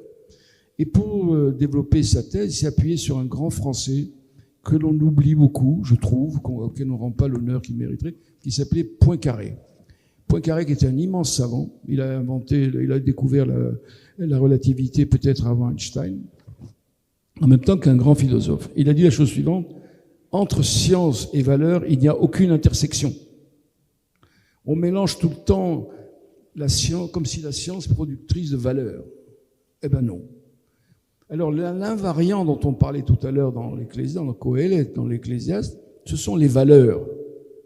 Elles ne bougent pas. Quand dans les 10 commandements on dit tu ne tueras point, ça ne bouge pas. Quand on dit tu aimeras ton prochain comme toi-même, ça ne bouge pas. Quand on dit tu ne feras pas à l'autre ce que tu ne voudrais pas qu'il te fasse, ça ne bouge pas. Le savoir sur la physique change tous les jours. Le savoir sur la biologie change tous les jours. Alors il faudrait arriver à distinguer ce que Maïmonide avait fait déjà depuis le XIIe siècle, cette coupure entre science et valeur. Les valeurs, c'est stable, elles sont variables suivant les individus, mais pour chacun, elles sont stables, et le savoir qui, lui, bouge. Alors beaucoup de confusions se font à cause de ce mélange entre ces deux domaines qui sont le savoir et les valeurs, comme tout à l'heure, je vous le disais à propos de Poincaré. Alors, voilà ce que je voulais dire. Tout à l'heure, nous parlions de rapport entre Coëlette et le monsieur qui disait, comment il s'appelait-il déjà? J'ai des trous de mémoire. On se baigne jamais dans le même fleuve, le philosophe présocratique. Comment? Héraclite. Oui, Héraclite. Je pense que la dialectique entre Héraclite et le Coëlette pourrait être traitée de ce côté-là, de ne pas confondre. Héraclite parle du savoir et Coëlette parle des valeurs. Voilà ce que j'ai envie de vous dire et je suis très content de participer à ce débat. Merci. Je vois que le temps passe très rapidement en votre compagnie et nous avions décidé effectivement 4 minutes, mais ça fait un peu plus. Mais ça fait rien. Nous continuons sur ce rythme-là et nous passons à la deuxième partie par rapport au transhumanisme. Cette deuxième partie qui fait partie de ce deuxième imaginaire que nous voulons explorer avec le festival Il est une fois. Alors, face à la crise écologique que nous venons d'explorer, il existe une autre tentation que celle de la fascination de la nature. C'est la tentation du transhumanisme qui serait une réponse technologique radicale à un futur incertain. Rappelons que le transhumanisme est un courant de pensée répandu dans le monde entier visant à l'amélioration des capacités intellectuelles, physiques, psychiques de l'être humain grâce au progrès de la médecine, de la technologie, de l'informatique, de la robotique et de l'intelligence artificielle. Ray Kurzweil, ingénieur en chef chez Google et pape du transhumanisme, aux États-Unis, prévoit l'émergence d'une intelligence artificielle à l'horizon 2045 qui serait plus puissante que tous les cerveaux humains réunis. Le transhumanisme joue sur nos imaginaires alimentés en grande partie par le cinéma et qui nous donne à voir des horizons vertigineux. Vous pourrez voir dans nos rendez-vous cinéma, bien évidemment, des classiques comme Frankenstein, L'île du Docteur Moreau, Blade Runner ou Terminator 2, mais aussi des documentaires récents comme 5 nouvelles du cerveau, le film de Jean-Stéphane Bron, qui montre comment des scientifiques de l'EPFL sont capables de stimuler des personnes handicapées, paralysées, pour qu'elles puissent marcher à nouveau. Le réalisateur interroge 5 chercheurs qui sont vraiment à la pointe de leur domaine et il pose des questions qui sont vertigineuses. Est-ce que les algorithmes pourraient engendrer de nouvelles formes d'intelligence hors de contrôle? Les robots seront-ils capables de devenir autonomes? Seront-ils un jour doués de conscience après un certain niveau de complexité? Pourront-ils vivre sans leur créateur? Les êtres humains finiront-ils par s'attacher à des robots capables de connaître le moindre de leurs besoins, même les plus intimes? Des questions qui laissent aussi perplexes que songeurs. Le transhumanisme s'appuie également sur la révolution génétique en cours. L'humanité, pour la première fois de son histoire, a mis la main sur les mécanismes de la vie, sur des modes de reproduction des êtres vivants.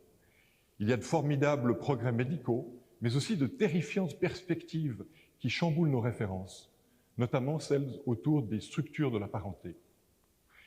Selon certains adeptes du transhumanisme, l'être humain, tel que nous le connaissons aujourd'hui, serait bientôt obsolète, car c'est une espèce ratée à améliorer. Une espèce qui sera bientôt dépassée sur le chemin de l'évolution par l'homme augmenté, une hybridation humain-machine. On est déjà en mesure de greffer des petits appareils pour remplacer des organes défaillants ou améliorer des potentialités physiques ou neurologiques. Mais un humain amélioré, n'est-ce pas progressivement une sorte de surhomme? On voit bien là ressurgir le spectre des pires idéologies, surtout si seule une caste d'élus accède au Graal technologique. La mutation numérique modifie aussi notre rapport au monde de manière radicale. La technologie des lunettes de réalité augmentée, le développement des tissus tactiles cherche à faire entrer le corps dans des univers virtuels dématérialisés, dans l'immatérialité du cyberespace. Certains vont même plus loin, comme toujours cet incontournable Ray Kurzweil de Google, qui imagine la suppression de la mort en faisant migrer la conscience dans un superordinateur et accéder ainsi à une forme d'immortalité, une singularité hors des contingences physiques. La tentation pourrait être de vouloir créer un Dieu à notre image, une divinité qui nous dépasserait, mais qui serait produite par nous, un vieux fantasme d'idolâtrie. Alors, et on va commencer par vous, Michel Maxime Heger. L'idéologie de la toute-puissance technologique, celle du rejet des limites du corps, de la nature, de la mort, est-elle une réponse qui vous semble adéquate ou pour le moins audible? Bon, la réponse, elle est quasiment dans la question.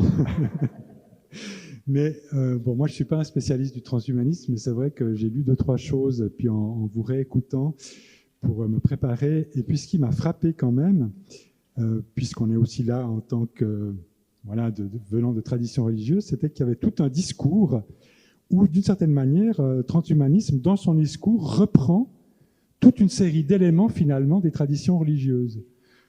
C'est cette idée, voilà, d'améliorer, alors non seulement améliorer l'espèce humaine, mais créer un homme nouveau. On peut lire ça. Ça peut être aussi proposer des horizons de salut nouveaux. Hein. C'est aussi l'idée, vous en avez parlé, d'accéder à une forme de vie éternelle. Et c'est vrai que quand on prend tout ce langage, on se dit, mais il y a, au niveau du vocabulaire et même au niveau des questions qui sont reprises, il y a comme des analogies. Alors c'est vrai que après, les réponses qui sont proposées par le transhumanisme sont évidemment complètement et radicalement différentes de celles qui sont proposées par les spiritualités. Alors moi, il Comme on a pris du retard, donc je vais être très bref. Il y a pour moi 2 points qui sont, je dirais, importants et qui personnellement ne me paraissent pas du tout acceptables, donc dans ce sens-là pas du tout audibles et qui même me font peur. La première chose, pour moi, en fait, pour aller vite, c'est que tout cet effort pour améliorer ou augmenter l'être humain, en réalité, conduit à la liquidation et à, en fait, l'abolition de l'humanité, ou de ce qu'il y a d'humain dans l'être humain. C'est ce corps qui est réduit à une mécanique, à un ensemble de pièces réparables, remplaçables, etc. C'est, bon, vous en avez parlé, l'être humain qui est fusionné à la machine, qui est robotisé, mais c'est surtout l'être humain qui, en fait, devient privé de ce qui, pour moi, fait vraiment la singularité, l'unicité et l'humanité même de l'être humain, c'est sa finitude, c'est sa vulnérabilité, c'est sa fragilité, sa mortalité, son altérité, c'est-à-dire en fait tout ce qui sont des conditions et des espaces pour pouvoir vivre ce dont vous avez parlé, c'est-à-dire en fait l'amour, la compassion et la grâce. Ça, c'est la première chose. Et le deuxième point, et là je fais référence au livre de Yuval Noah Harari, qui après Homo sapiens parle de Homo Deus, voilà, l'homme qui devient divin. Alors c'est vrai que du coup, je me dis, tiens, Athanase d'Alexandrie, IVe siècle, Dieu s'est fait homme en Jésus-Christ pour que l'homme puisse devenir Dieu. Je dis, ah tiens, Homo Deus, finalement, c'est aussi la vocation de la tradition chrétienne, la divinisation de l'être humain. Mais bien évidemment que dans le cas du transhumanisme, l'homme se fait Dieu sans Dieu et comme je dirais même sans l'être humain, et ça se fait par la technologie, par toutes les techniques que vous avez mentionnées. Alors que dans une tradition spirituelle, en particulier comme celle de la tradition chrétienne, eh bien ça se fait d'une part par la grâce, par une ouverture qui suppose à ce plus grand que soi, à l'action de l'esprit, au divin, qui suppose précisément l'humilité et l'amour, et puis ça se fait, ça se joue dans la relation et dans la rencontre. Quand le Christ guérit ou quand le Christ ramène quelqu'un à la vie, c'est à travers une rencontre et une relation d'amour. Donc on est dans un ordre de réalité complètement différent. Et quand on parle de résurrection ou de vie ressuscitée, c'est pas quelque chose qui abolit la mort, c'est quelque chose qui va transcender la mort, c'est-à-dire qu'en fait, qui va, non pas l'abolir, mais qui va traverser la mort, qui va assumer la mort pour l'ouvrir à une vie avec un grand V plus grande que la mort. Et en fait, la vie éternelle, c'est pas une vie qui serait prolongée dans la perpétuation d'un corps voilà, qui ne meurt jamais, mais c'est au contraire un état intérieur qui est cet état intérieur de communion et d'amour. Voilà, je vais m'arrêter là, mais juste pour dire que pour moi, c'est 2 points importants en résonance avec le reste de notre débat. Merci. Merci.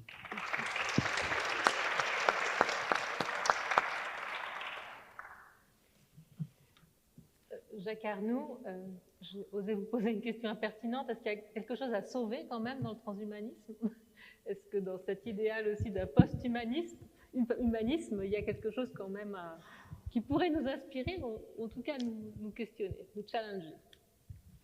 Le mot déjà, peut-être, puisque le mot transhumanisme est souvent attribué à Julian Huxley dans les fin des années 50, alors qu'en fait il avait déjà été utilisé par un philosophe français dont le nom m'échappe immédiatement et repris par mon cher Teilhard de Chardin dans les années 40.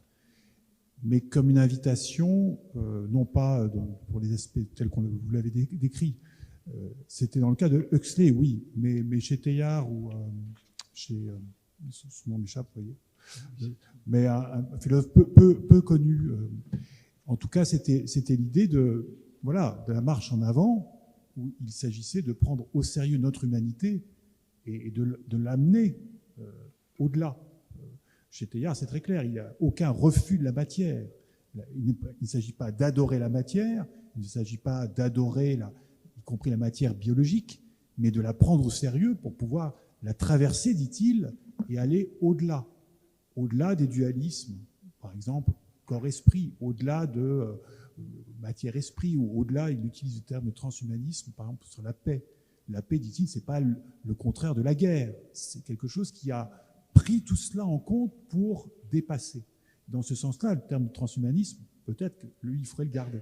mais avec cette vision, c'est-à-dire que cette espèce de refus du corps, vous l'avez traduit, enfin, y compris de migrer, je ne sais pas comment on fait ça, son esprit dans du silicium, parce que c'est plus sûr que, bon, voilà.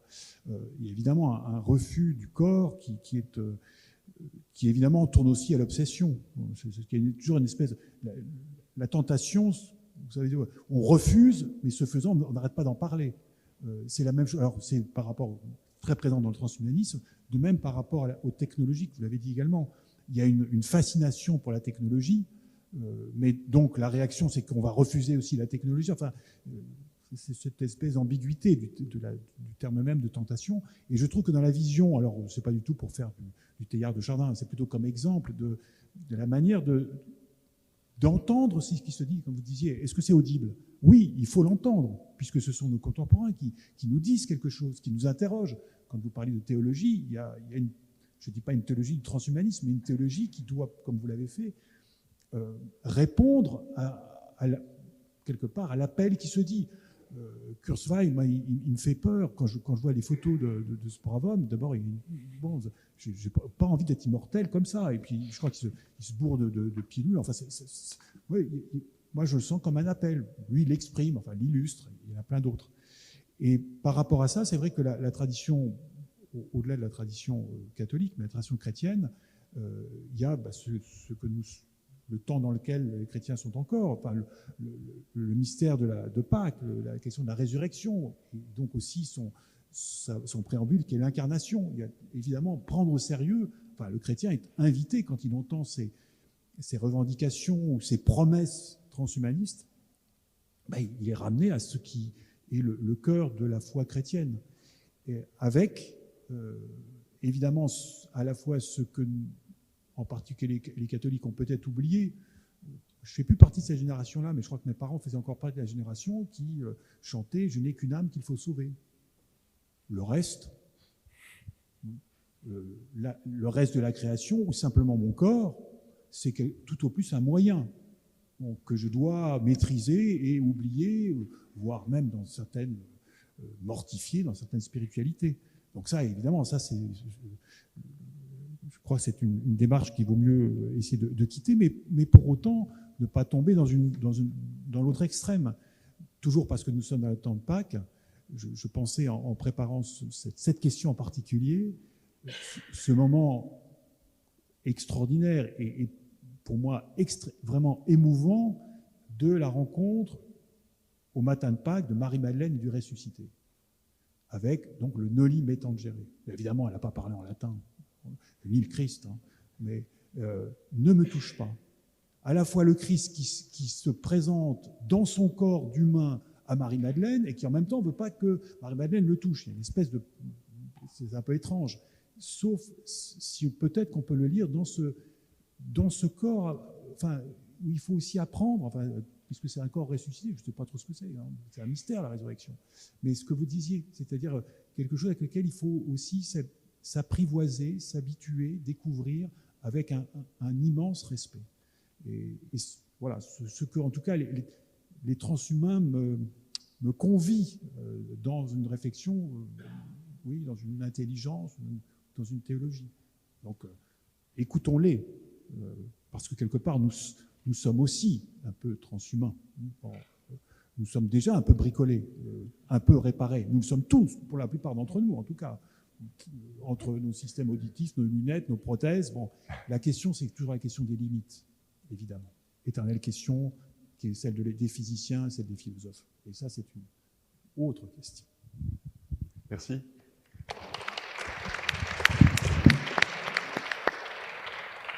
Inès Safi, dans votre recherche en tant que chercheuse donc en physique quantique, est-ce que vous avez le sentiment que le transhumanisme peut répondre aux incertitudes, aux instabilités de notre monde? Évidemment que non. Alors évidemment, il y a l'aspect, vous pensez peut-être au projet de convergence entre nanotechnologie, biologie, alors c'est NBIC, je crois que je ne me trompe pas, intelligence artificielle et sciences cognitives. Et donc, je suis en lien, quelque part dans ma recherche, effectivement, je travaille sur des systèmes de taille nanométrique. Et donc, je fais de la théorie, mais des expérimentateurs avec lesquels je collabore et qui testent parfois mes théories, travaillent font des progrès grâce aux nanotechnologies. Donc, je suis un petit... Mais c'est quelque chose qui aussi m'interpelle, parce que parfois je me dis quelle est la finalité de ma recherche, parce que si c'est pour effectivement aider effectivement l'émergence de contribuer à cette convergence, ça m'inquiéterait. Et aussi, si c'est pour juste avoir des écrans avec une meilleure résolution, vous voyez, avec toutes les retombées technologiques, c'est vrai que ça me pose problème. Donc, j'essaie de me préserver un petit peu dans le sens où je pense que c'est très important d'avoir une recherche qui a vraiment pour but la connaissance, sans chercher nécessairement des applications. Mais c'est aussi la responsabilité des chercheurs, quelque part, de mener en amont une réflexion sur les sujets qu'ils choisissent. Et de ne pas se dire, oui, c'est pas de notre faute, on a exploité nos recherches malgré nous. Je pense qu'il y a une réflexion éthique et déontologique qui est à faire en amont. Alors maintenant, je pense qu'il y a une forme d'exagération quelque part. Alors évidemment, les courants transhumanistes, bon, je ne suis pas du tout spécialiste non plus. En fait, j'avais envie de dire des choses très, très similaires à ce qui a été dit. Donc peut-être ça permettra d'aller plus vite du coup. Mais je pense qu'il y a une dimension, il y a quelque chose de l'ordre de la métaphysique dans le discours des transhumanistes, puisque c'est absolument pas fondé nécessairement sur des preuves scientifiques.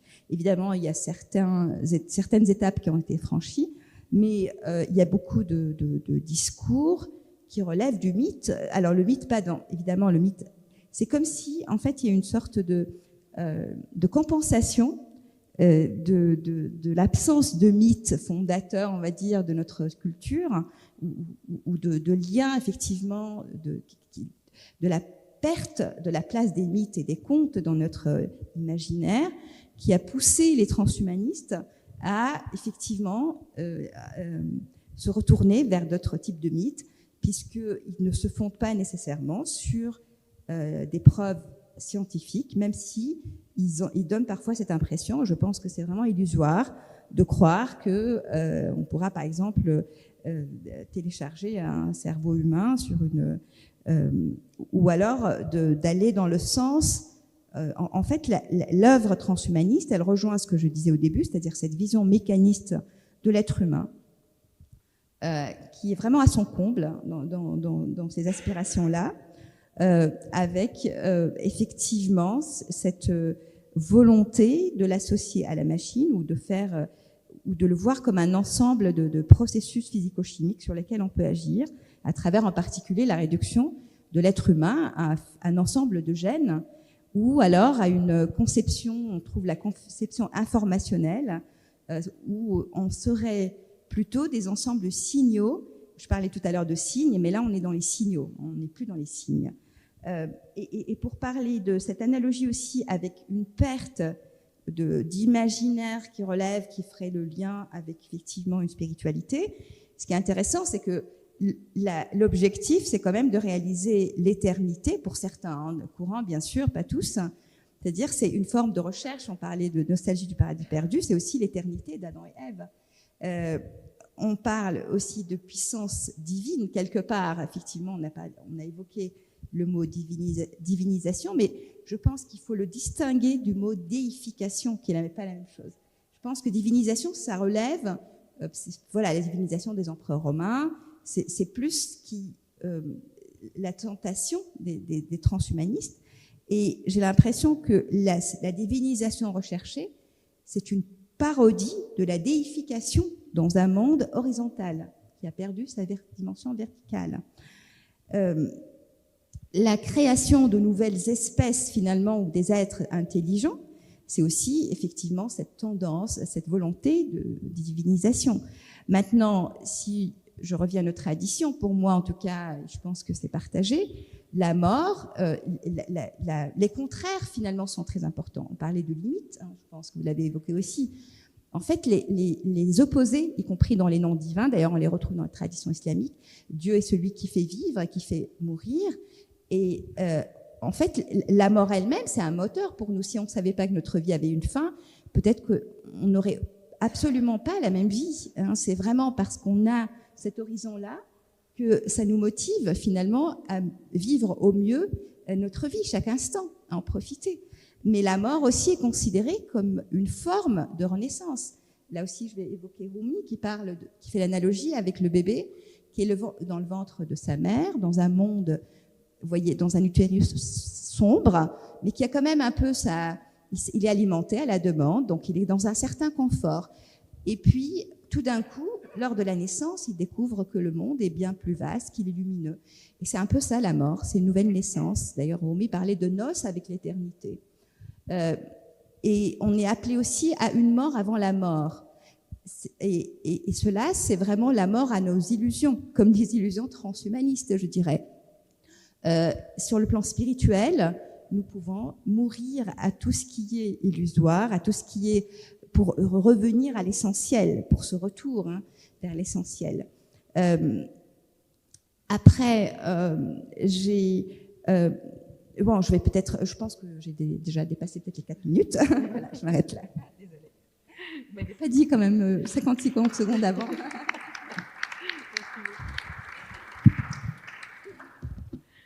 On vous met des limites, mais quand même pas trop carrées. Gérard Haddad, on dit parfois que le transhumanisme, c'est du délire. On parle du délire transhumaniste. Déjà, est-ce que c'est juste? Et puis, si vous aviez un transhumaniste sur votre divan, alors je sais que tout le monde est très singulier, mais imaginons, voilà, vous avez, quel serait l'appel de cette personne? C'est le symptôme de quoi pour vous, ce désir transhumaniste? Parce qu'il y a quelque chose, moi je trouve aussi de beau dans la conception transhumaniste. Il y a quelque chose qui se nie. Oui. Il y aurait beaucoup de choses à dire. Et je vais essayer d'en dire quelques-unes.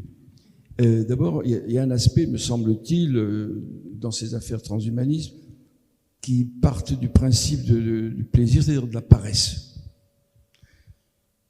Nous utilisons nos capacités, notre potentiel intellectuel et physique, toute petite fraction. Nous pourrions développer c'est Jacques Lacan qui me disait ça d'ailleurs, nous n'utilisons qu'une toute petite partie de notre potentiel. Par l'étude, par le travail, par l'effort, par la souffrance même, nous pourrions élargir notre potentiel. Moi, au cours de mon analyse, grâce à ce cher Jacques Lacan, je me suis mis à étudier la philosophie, je me suis mis à étudier des langues, etc. Je me suis mis à étudier le Talmud, enfin bref. J'ai vu que mon univers, qui était réduit à l'époque aux rizières du sud Sénégal, à peu près, et j'ai vu à quel point la psychanalyse avait libéré en moi une partie de ce potentiel qui restait en souffrance. Alors, au lieu de parler d'humanité augmentée, occupons-nous un peu de ce potentiel qui est en souffrance et poussons les gens à mettre un microprocesseur dans le cerveau pour parler 15 langues. Eh bien, apprenons les 15 langues. Apprenons. C'est beaucoup plus intéressant d'apprendre l'anglais en lisant Shakespeare que d'avoir un processeur dans le crâne qui vous fait parler un méchant anglais. Je dois dire d'abord qu'il y a une place pour l'utopie. Ces gens-là qui parlent de ça, ce sont des utopistes. Moi, je suis frappé par le fait que depuis le temps que la biologie avance, nous ne sommes pas fichus de faire une cellule vivante, ni même un virus. Nous ne pouvons que transformer des cellules, nous pouvons transformer des virus, comme on a pu le faire à Wuhan, mais à partir de carbone, hydrogène, oxygène et azote, on n'a pas réussi, et Dieu sait qu'on utilise beaucoup d'efforts dans ce sens, à fabriquer une cellule vivante. Ce qui montre une chose, c'est qu'il y a une barrière jusque-là infranchissable, et peut-être définitivement infranchissable. Freud avait eu ce mérite de parler du refoulement primaire qu'on ne peut pas franchir. Alors, il faut aussi dire que ces courants ont des racines religieuses. Dans le judaïsme, nous avons 2 grands courants, pour simplifier. Nous avons un courant que j'appellerais maïmonidien, qui est le mien, auquel j'adhère, et qui dit Ce qui compte, c'est la raison. Et quand Dieu a créé l'homme à son image, dit-il, il n'a pas du tout que Dieu n'ayant pas de corps, on n'a pas l'image de Dieu. L'image de Dieu dont parle l'Écriture, c'est d'avoir mis dans notre cervelle, non pas un microprocesseur, mais la raison. Alors, et puis il y a un autre courant que j'aime pas beaucoup, moi personnellement, disons kabbaliste. Ah, Dieu sait, le prestige de la Kabbale, c'est extraordinaire dans le monde, dans un monde aujourd'hui acculturé, et on aime bien tout ce qui est un peu comme ça magique, etc. Et dans ce courant-là, il y a eu ce projet de créer un homme artificiel. C'est le fameux golem. Le golem, on a attribué ça au Maharal de Prague, en oubliant que le Maharal aimait beaucoup plus les jolies jeunes filles que son golem, qui n'a jamais existé. Et donc, ce courant kabbalistique, pour moi, est un danger et a poussé, favorise d'ailleurs ce Kurzweil, là probablement appartient à ce courant-là. Alors, est-ce qu'on pourra un jour fabriquer un homme artificiel, un robot artificiel? Eh ben, le jour où un robot aura le complexe d'Oedipe, le jour où un robot aura le complexe de Caïn, alors là, on pourra en parler. On n'est pas prêt d'avoir un robot qui aime sa mère et qui déteste son père ou qui déteste son frère ou qui déteste l'autre robot du voisin. Tant qu'on n'aura pas fait ce pas, l'humanité est encore, a encore de beaux jours devant elle. Alors, on peut s'attacher à un robot, vous dites, mais bien sûr, c'est déjà le cas. Et c'est ce qu'on appelle en psychanalyse le fétichisme. Il y a des gens qui utilisent des sextoys. Il y a des gens qui utilisent des robots aspirateurs, etc. Et si jamais le robot aspirateur tombe en panne, votre téléphone tombe en panne, un cauchemar que je fais souvent, c'est que mon téléphone, je l'ai perdu. Et dans mon téléphone, il y a mes contacts, il y a mon agenda, etc. Donc nous sommes déjà... Alors par ailleurs, moi un jour, dans le métro, j'ai vu un pauvre monsieur qui avait une canne blanche et je l'ai aidé à monter. Je lui ai dit qu'en tant qu'aveugle, vous devez... Il m'a dit, en tant qu'aveugle, il y a une chose que vous comprendrez jamais, la souffrance qui est la nôtre. De n'avoir jamais vu la lumière, vous ne savez pas ce que c'est. Or, il se trouve qu'aujourd'hui, il y a des gens qui sont en train de fabriquer des microprocesseurs que l'on implante dans la rétine et qui permettent déjà de voir quelque chose, des lumières, de voir... Je connais aussi un enfant qui a 5 ans, un diabète du stade 1, c'est-à-dire que sa vie est condamnée. Alors, fabriquer des appareils qui pourraient permettre à un aveugle de voir, why not? Mais moi, j'applaudis. Voir qu'on fabrique aujourd'hui un pancréas miniaturisé artificiel et qu'on implante chez ces enfants qui ont un diabète catastrophique, pourquoi pas? Raisonnons au niveau du cas par cas. Raisonnons au niveau du particulier. Arrêtons de nous saouler avec l'universel à tout bout de champ. Chaque homme est particulier. Il faut prendre les choses cliniquement, un par un, problème par problème, et non pas, mon Dieu, on va avoir bientôt les robots qui vont envahir le monde. Donc, voilà ce que je voudrais dire. Alors, vous parlez de la caste d'élus. Ça, c'est une idée importante. La caste d'élus, ça c'est un des grands sujets d'aujourd'hui. Parce que ces castes d'élus, elles sont là, et elles sont au pouvoir. Et moi récemment j'ai été marqué par les travaux d'une dame qui s'appelle Barbara Stiegler, ou comment s'appelait-il lui, encore un nom propre qui m'échappe, l'homme punir, qui a écrit le livre sur punir... c'est grand philosophe. Bon, bref. Comment? Michel Foucault. L'Alzheimer commence... Dieu sait que le nom de Michel Foucault m'est familier, que j'aime beaucoup lire ses ouvrages.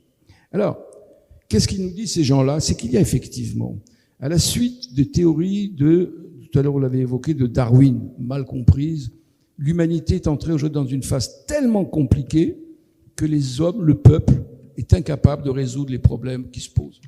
Genre de problème, une épidémie.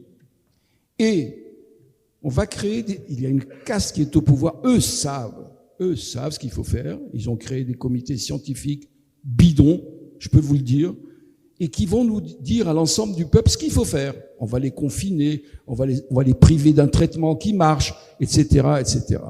C'est ce qu'on appelle le néolibéralisme. C'est-à-dire une caste de gens qui sont au pouvoir. C'est des dictatures douces. Vous ne les sentez pas passer, sauf quand vous passez 2 mois enfermés chez vous. Ces gens-là sont au pouvoir.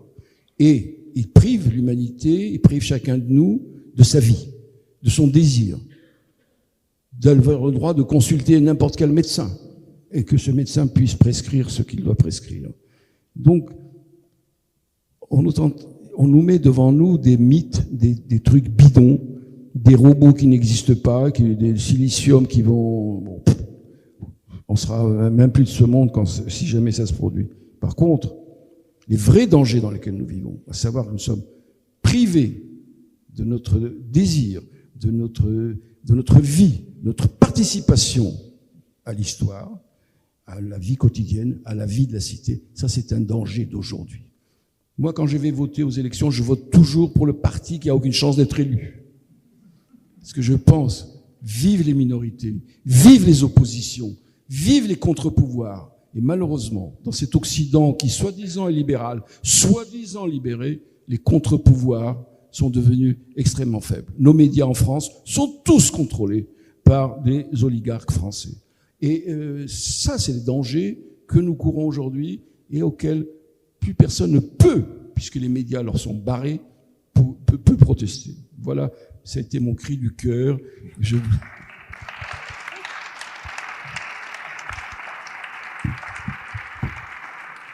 Merci beaucoup, Gérard Haddad, pour ce cri du cœur qui trouve un écho dans notre public. Nous sommes en Suisse. Oui. Le temps passe vraiment très vite. Je me tourne vers Geoffroy de Clavière. Est-ce qu'on peut encore avoir peut-être 5-10 minutes? L'idée serait de refaire un dernier tour de table en vous demandant à chacun quel serait, si vous aviez 2 paroles d'espoir ou comment revivifier l'espérance auprès des jeunes générations, qu'est-ce que vous diriez en étant chacune à la croisée de vos propres convictions et de vos propres traditions? Marie, est-ce que ça te va si on termine comme ça? 5 minutes. 5 minutes, merci. Alors, Inès Safi, on commence par vous, si vous êtes prête, sinon... C'est très dur de faire une scène. C'est 1 minute là, du coup, c'est ça? Oui, oui. C'est un exercice difficile, mais vous allez très bien y arriver.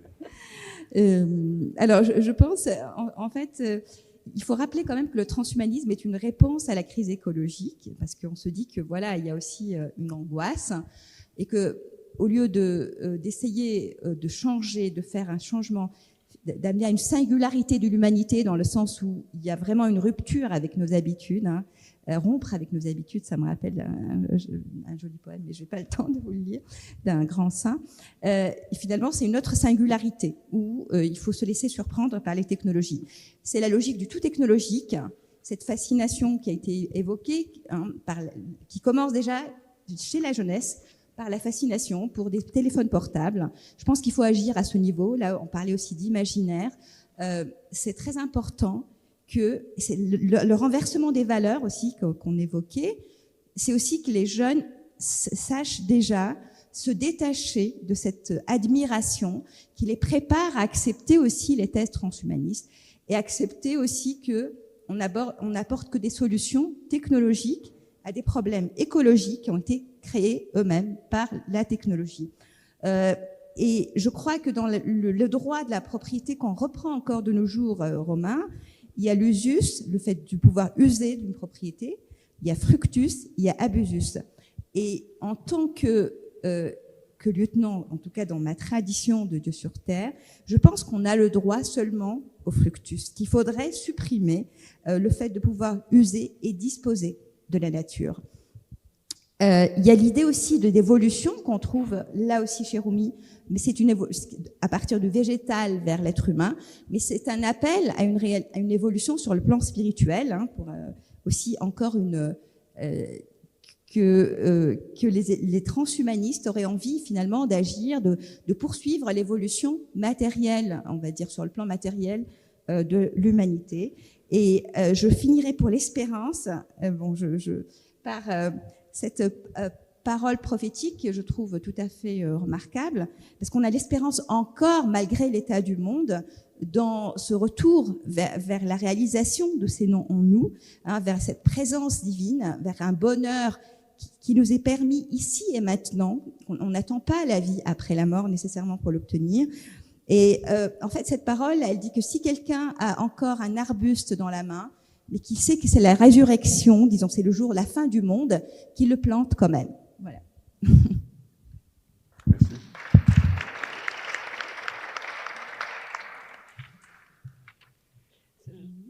Non, c'était plus une minute. Alors, on va essayer de... Donc, Jacques Arnoux, est-ce que... Une minute pour nous dire, voilà, quelle espérance. Si on imagine un Alors, deux mots. Face à nous, quelle Deux mots. espérance Ne me prenez pas ma minute. Deux mots. minutes. Alliance et foi. Faire alliance, au sens biblique, c'est poser une loi et avoir une promesse. Et je pense que c'est une chose à laquelle nous pouvons réfléchir. Une loi, nous en avons besoin. Nous allons prendre le transhumanisme. Que fais-tu de ton prochain? Qui est ton prochain? Dans la vision transhumaniste, c'est pas évident à gérer. Une promesse. Alors, mais on revient à ce qu'on a dit. En tout cas, voilà, par rapport à qui? Pour aller où? Et puis, la foi. Par exemple, lorsque Marthe va houspiller Jésus à propos de ce pauvre Lazare qui est mort, Jésus parle de la résurrection et il dit à Marthe, crois-tu cela? Fais-tu le pas de la confiance? Vas-tu en avant?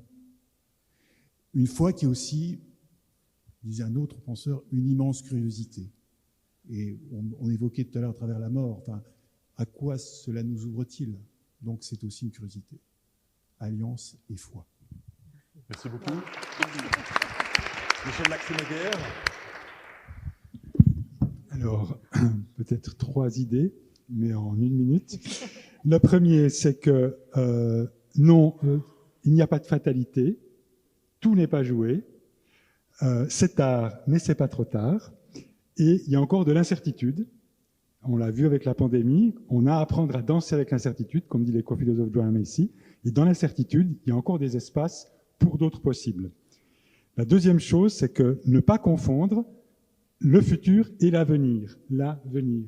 Le futur, c'est ce qui sera à partir de ce qui est, et là on est dans quelque chose voilà, qui est de l'ordre du calcul, du prédictible, etc., alors que l'avenir, c'est ce qui sera à partir de ce qui adviendra.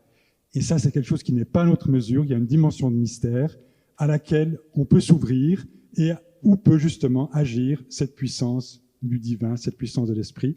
Et en lien avec ça, on a plein d'exemples de l'histoire qui nous montrent que des basculements sont possibles, que des changements fondamentaux sont possibles alors qu'on imaginait que ce n'était pas le cas.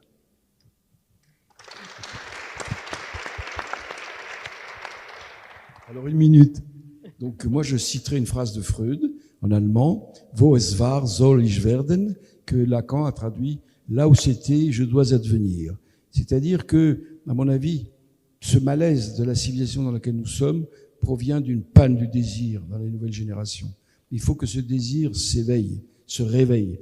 Et pour cela, il faut reconquérir son histoire, son passé, sa généalogie, ce grand héritage culturel à travers les textes non seulement bibliques, coraniques, mais également de tous les grands écrivains qui sont venus dans ce monde.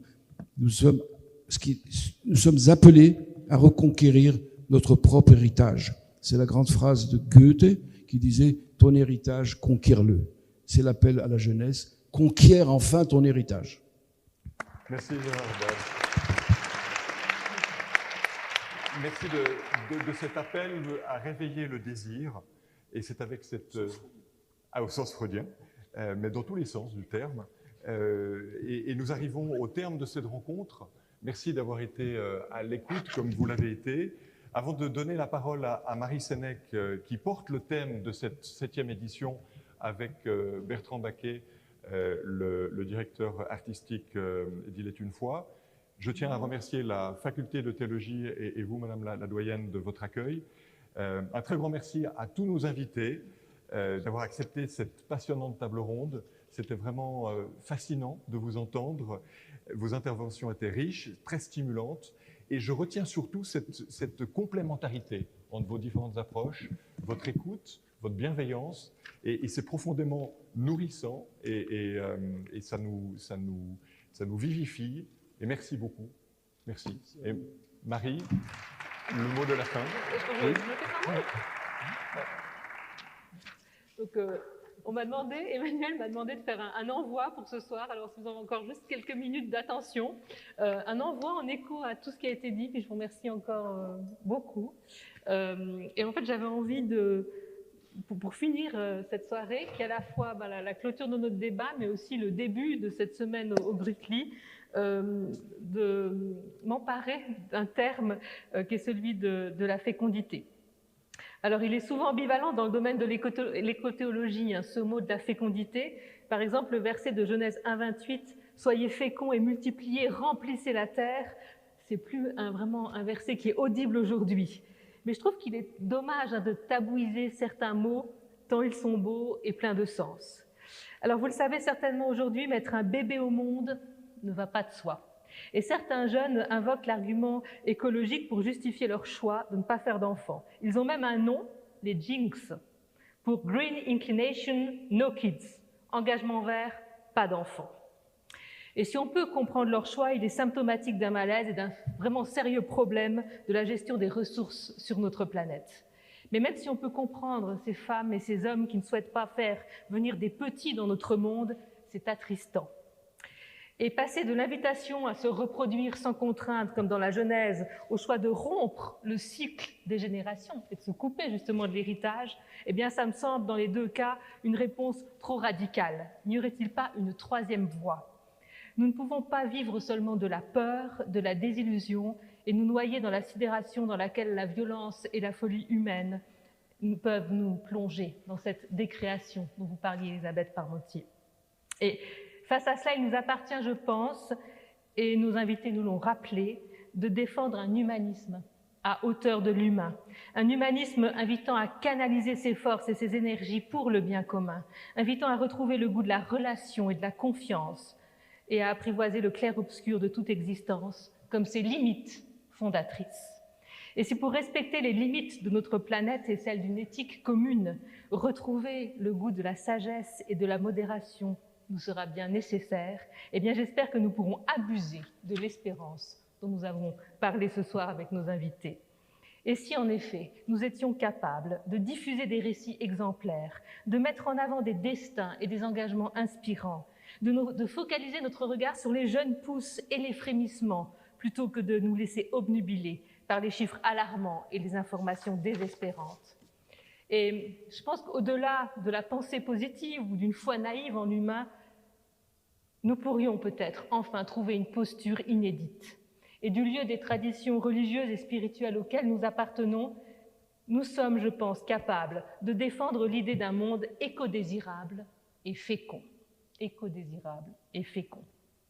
Serons-nous en effet capables d'assumer le pire, de passer par le feu de la lucidité et pourtant de rechoisir avec détermination de ne pas perdre foi en l'humain, au point même d'oser encore parfois faire un bébé ou d'accueillir avec joie un enfant en croyant qu'il ne laissera pas seulement son empreinte carbone et des tonnes de déchets sur cette terre. Et peut-être que ce nouveau venu pourra poser une empreinte positive sur ce monde. Peut-être sera-t-il capable d'avoir une attitude spirituelle féconde, de ne pas sombrer dans l'arrogance ou la démesure de son espèce, de ne pas se soumettre au seul pouvoir économique et financier. Peut-être cet être nouveau arrivera-t-il à insuffler des valeurs spirituelles et humanistes au cœur même du politique. Bon, finalement, il est bon de se faire des films. Et je déroule sous vos yeux celui d'un monde éco-désirable. Et même si son accouchement se fera certainement dans la douleur, il me plaît d'imaginer une société humaine capable de ranimer chez les plus jeunes le désir d'une fécondité physique, intellectuelle, spirituelle. Une société où l'imagination, la beauté et le génie humain, bien que fragiles et limités, sauront se déployer tout en résistant aux dérives technologiques et virtuelles. Une société où chacun, chacune pourra s'émouvoir en entendant le premier cri de ce mystère de la création qui nous dépassera toujours, la naissance d'un petit humain. Et à son tour, il devra répondre de manière singulière, nous l'avons compris, à la question « Comment être humain en ce monde ?» Mais c'est une autre histoire. Je vous souhaite une très belle fin de soirée.